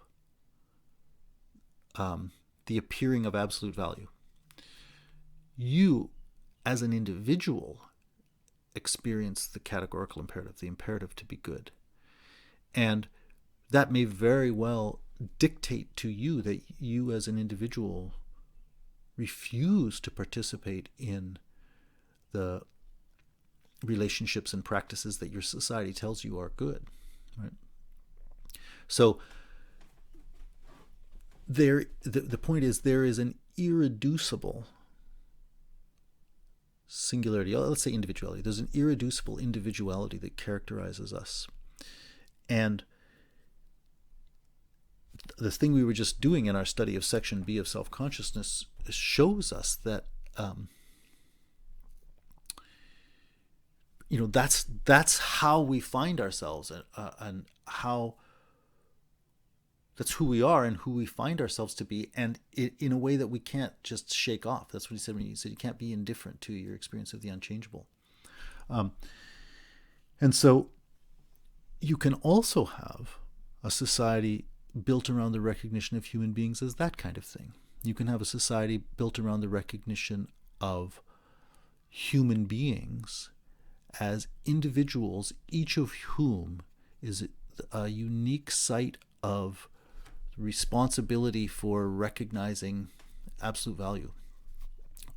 Well, that idea that the human being is the being who is called upon to enter into relations of mutual definition with other individuals in social relationships, and the idea that the individual is a unique source of the appearing of absolute value, they're different. There may well be situations when they do or can come together, or there may not, but there could be. But whether or not there could be doesn't alter the fact that they're fundamentally different ways of understanding what a person is, defined by relationships of recognition, not defined by relationships of recognition, but defined by a relation that is uniquely internal to one's singular subjectivity. Social, not social, individual, not individual. So Hegel's basic, at a very basic level, his argument about history is that the first way in which human culture tried to institute freedom in social and political forms, in institutions, is one that's built upon that notion of recognition. And that's what you get in basically the ancient Greek world, and the notion of from the Greek city-states and so on.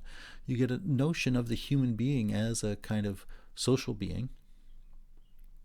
And there, freedom is understood fundamentally as a phenomenon of a society. Is this a society that is free? And so freedom for the individual comes from belonging. And so there is a real freedom in belonging. And we talked about that when we talked about family membership and so on. Modern society, on the contrary, which basically in his account means society roughly from the time of a kind of the collapse of the ancient world, let's say at the end of the Roman Empire, I guess it never really ended, but the sort of falling apart of it as a functional thing, or let's say around 400 AD.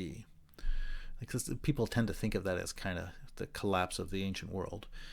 And then you have this period in Europe, at least that we think of as kind of the Dark Ages, and then the rise of a new culture starting around, say, 1200, 1100, you could date at the different times. So on the one hand, that's the High Middle Ages, but on the other hand, it's like already kind of the Renaissance and then subsequently modernity. So you kind of have two really different cultures of pretty amazing human accomplishment. Other things have happened elsewhere in the world too, and if we had more time, we could talk about how to put that whole picture together. But the thing Hegel's really interested in here is the way that the world has witnessed these two great cultures of human flourishing that are based on different interpretations of what freedom is, whether it's belonging in relationships of equal recognition, or whether it is individual answerability to a higher imperative. So whether it takes the relations of recognition or the relationships of the relationship of unhappy consciousness as its model for interpreting what human beings are. And so he, in chapter 6 on spirit, he analyzes what he calls the ethical substance, which is the society that basically takes recognition as its model for what human beings are. And that's the society, essentially, of the ancient world. And shows both why it allows for an amazing kind of human flourishing, but also why it is limited precisely because it doesn't recognize the necessity that people be able to experience themselves and be legitimated in experiencing themselves as individuals who answer to an authority higher than the community of recognition. They answer to an absolute imperative that speaks to them individually. So he looks at basically how that world falls apart because it can't tolerate people like Socrates. And then he looks at the Christian West as building itself, on the contrary, on the model of people like Socrates, or more exactly, Jesus, or probably more exactly than any of that, Paul, the writer of those epistles in the New Testament. And he tries to show both how that has a kind of a Christian form and a sort of an Enlightenment form. But the Christian world and the world of Enlightenment, modernity, and so on, he sees as built on an interpretation of the person as a kind of unhappy consciousness. But that, though it was again a culture of incredible liberation and flourishing, is ultimately a problem because it's crucially individualistic interpretation, in the precise sense of individual that I've been trying to articulate here, is individual interpretation of people is unable to adequately recognize politically the legitimacy of social relationships and other kinds of relationships of dependency, the exact kind that are recognized in the ancient world, not recognizable in the modern world, with the result that the ancient world couldn't recognize free individual subjectivity, really. The modern world can't recognize, it's kind of like skepticism, can't recognize the need to protect and take care of any social relationships or natural relationships, roughly. And so these are the two great societies, the two great forms of human political life, both of which have shown, have allowed our flourishing, but both of which have shown themselves inadequate to sustain life. And we're kind of left with the problem after the French Revolution, or after the Industrial Revolution. We've been left with the problem since somewhere around 1800 of how to make a working world, given that it's already been shown that the principles of modernity that we're living under are unsatisfactory and ultimately undermining of our existence, and we can't revert to the ancient ones because they already showed their failings. That's kind of where the story ends. So I'm not going to pursue those things. I'm just letting you know what's in the book. Those things are really great. And as I've said before, if you want to know more about what I would say about that, you could read my book, Infinite Phenomenology, which I still have kicking around here, or my book, Reading Hegel's Phenomenology, which I don't have kicking around. Or better than any of that, you could read Hegel's book, obviously. But that's where I want to leave the story. So some of these themes, no doubt, we'll mention again, probably not the historical ones so much, maybe a little bit, or part of it we will. But that's where I wanted to leave the story with Hegel. So that's my quick attempt to give you the basic outlines of the story of self-consciousness or freedom in Hegel's Phenomenology as a continuation of where we left our phenomenological story with Kant. And we'll pick up with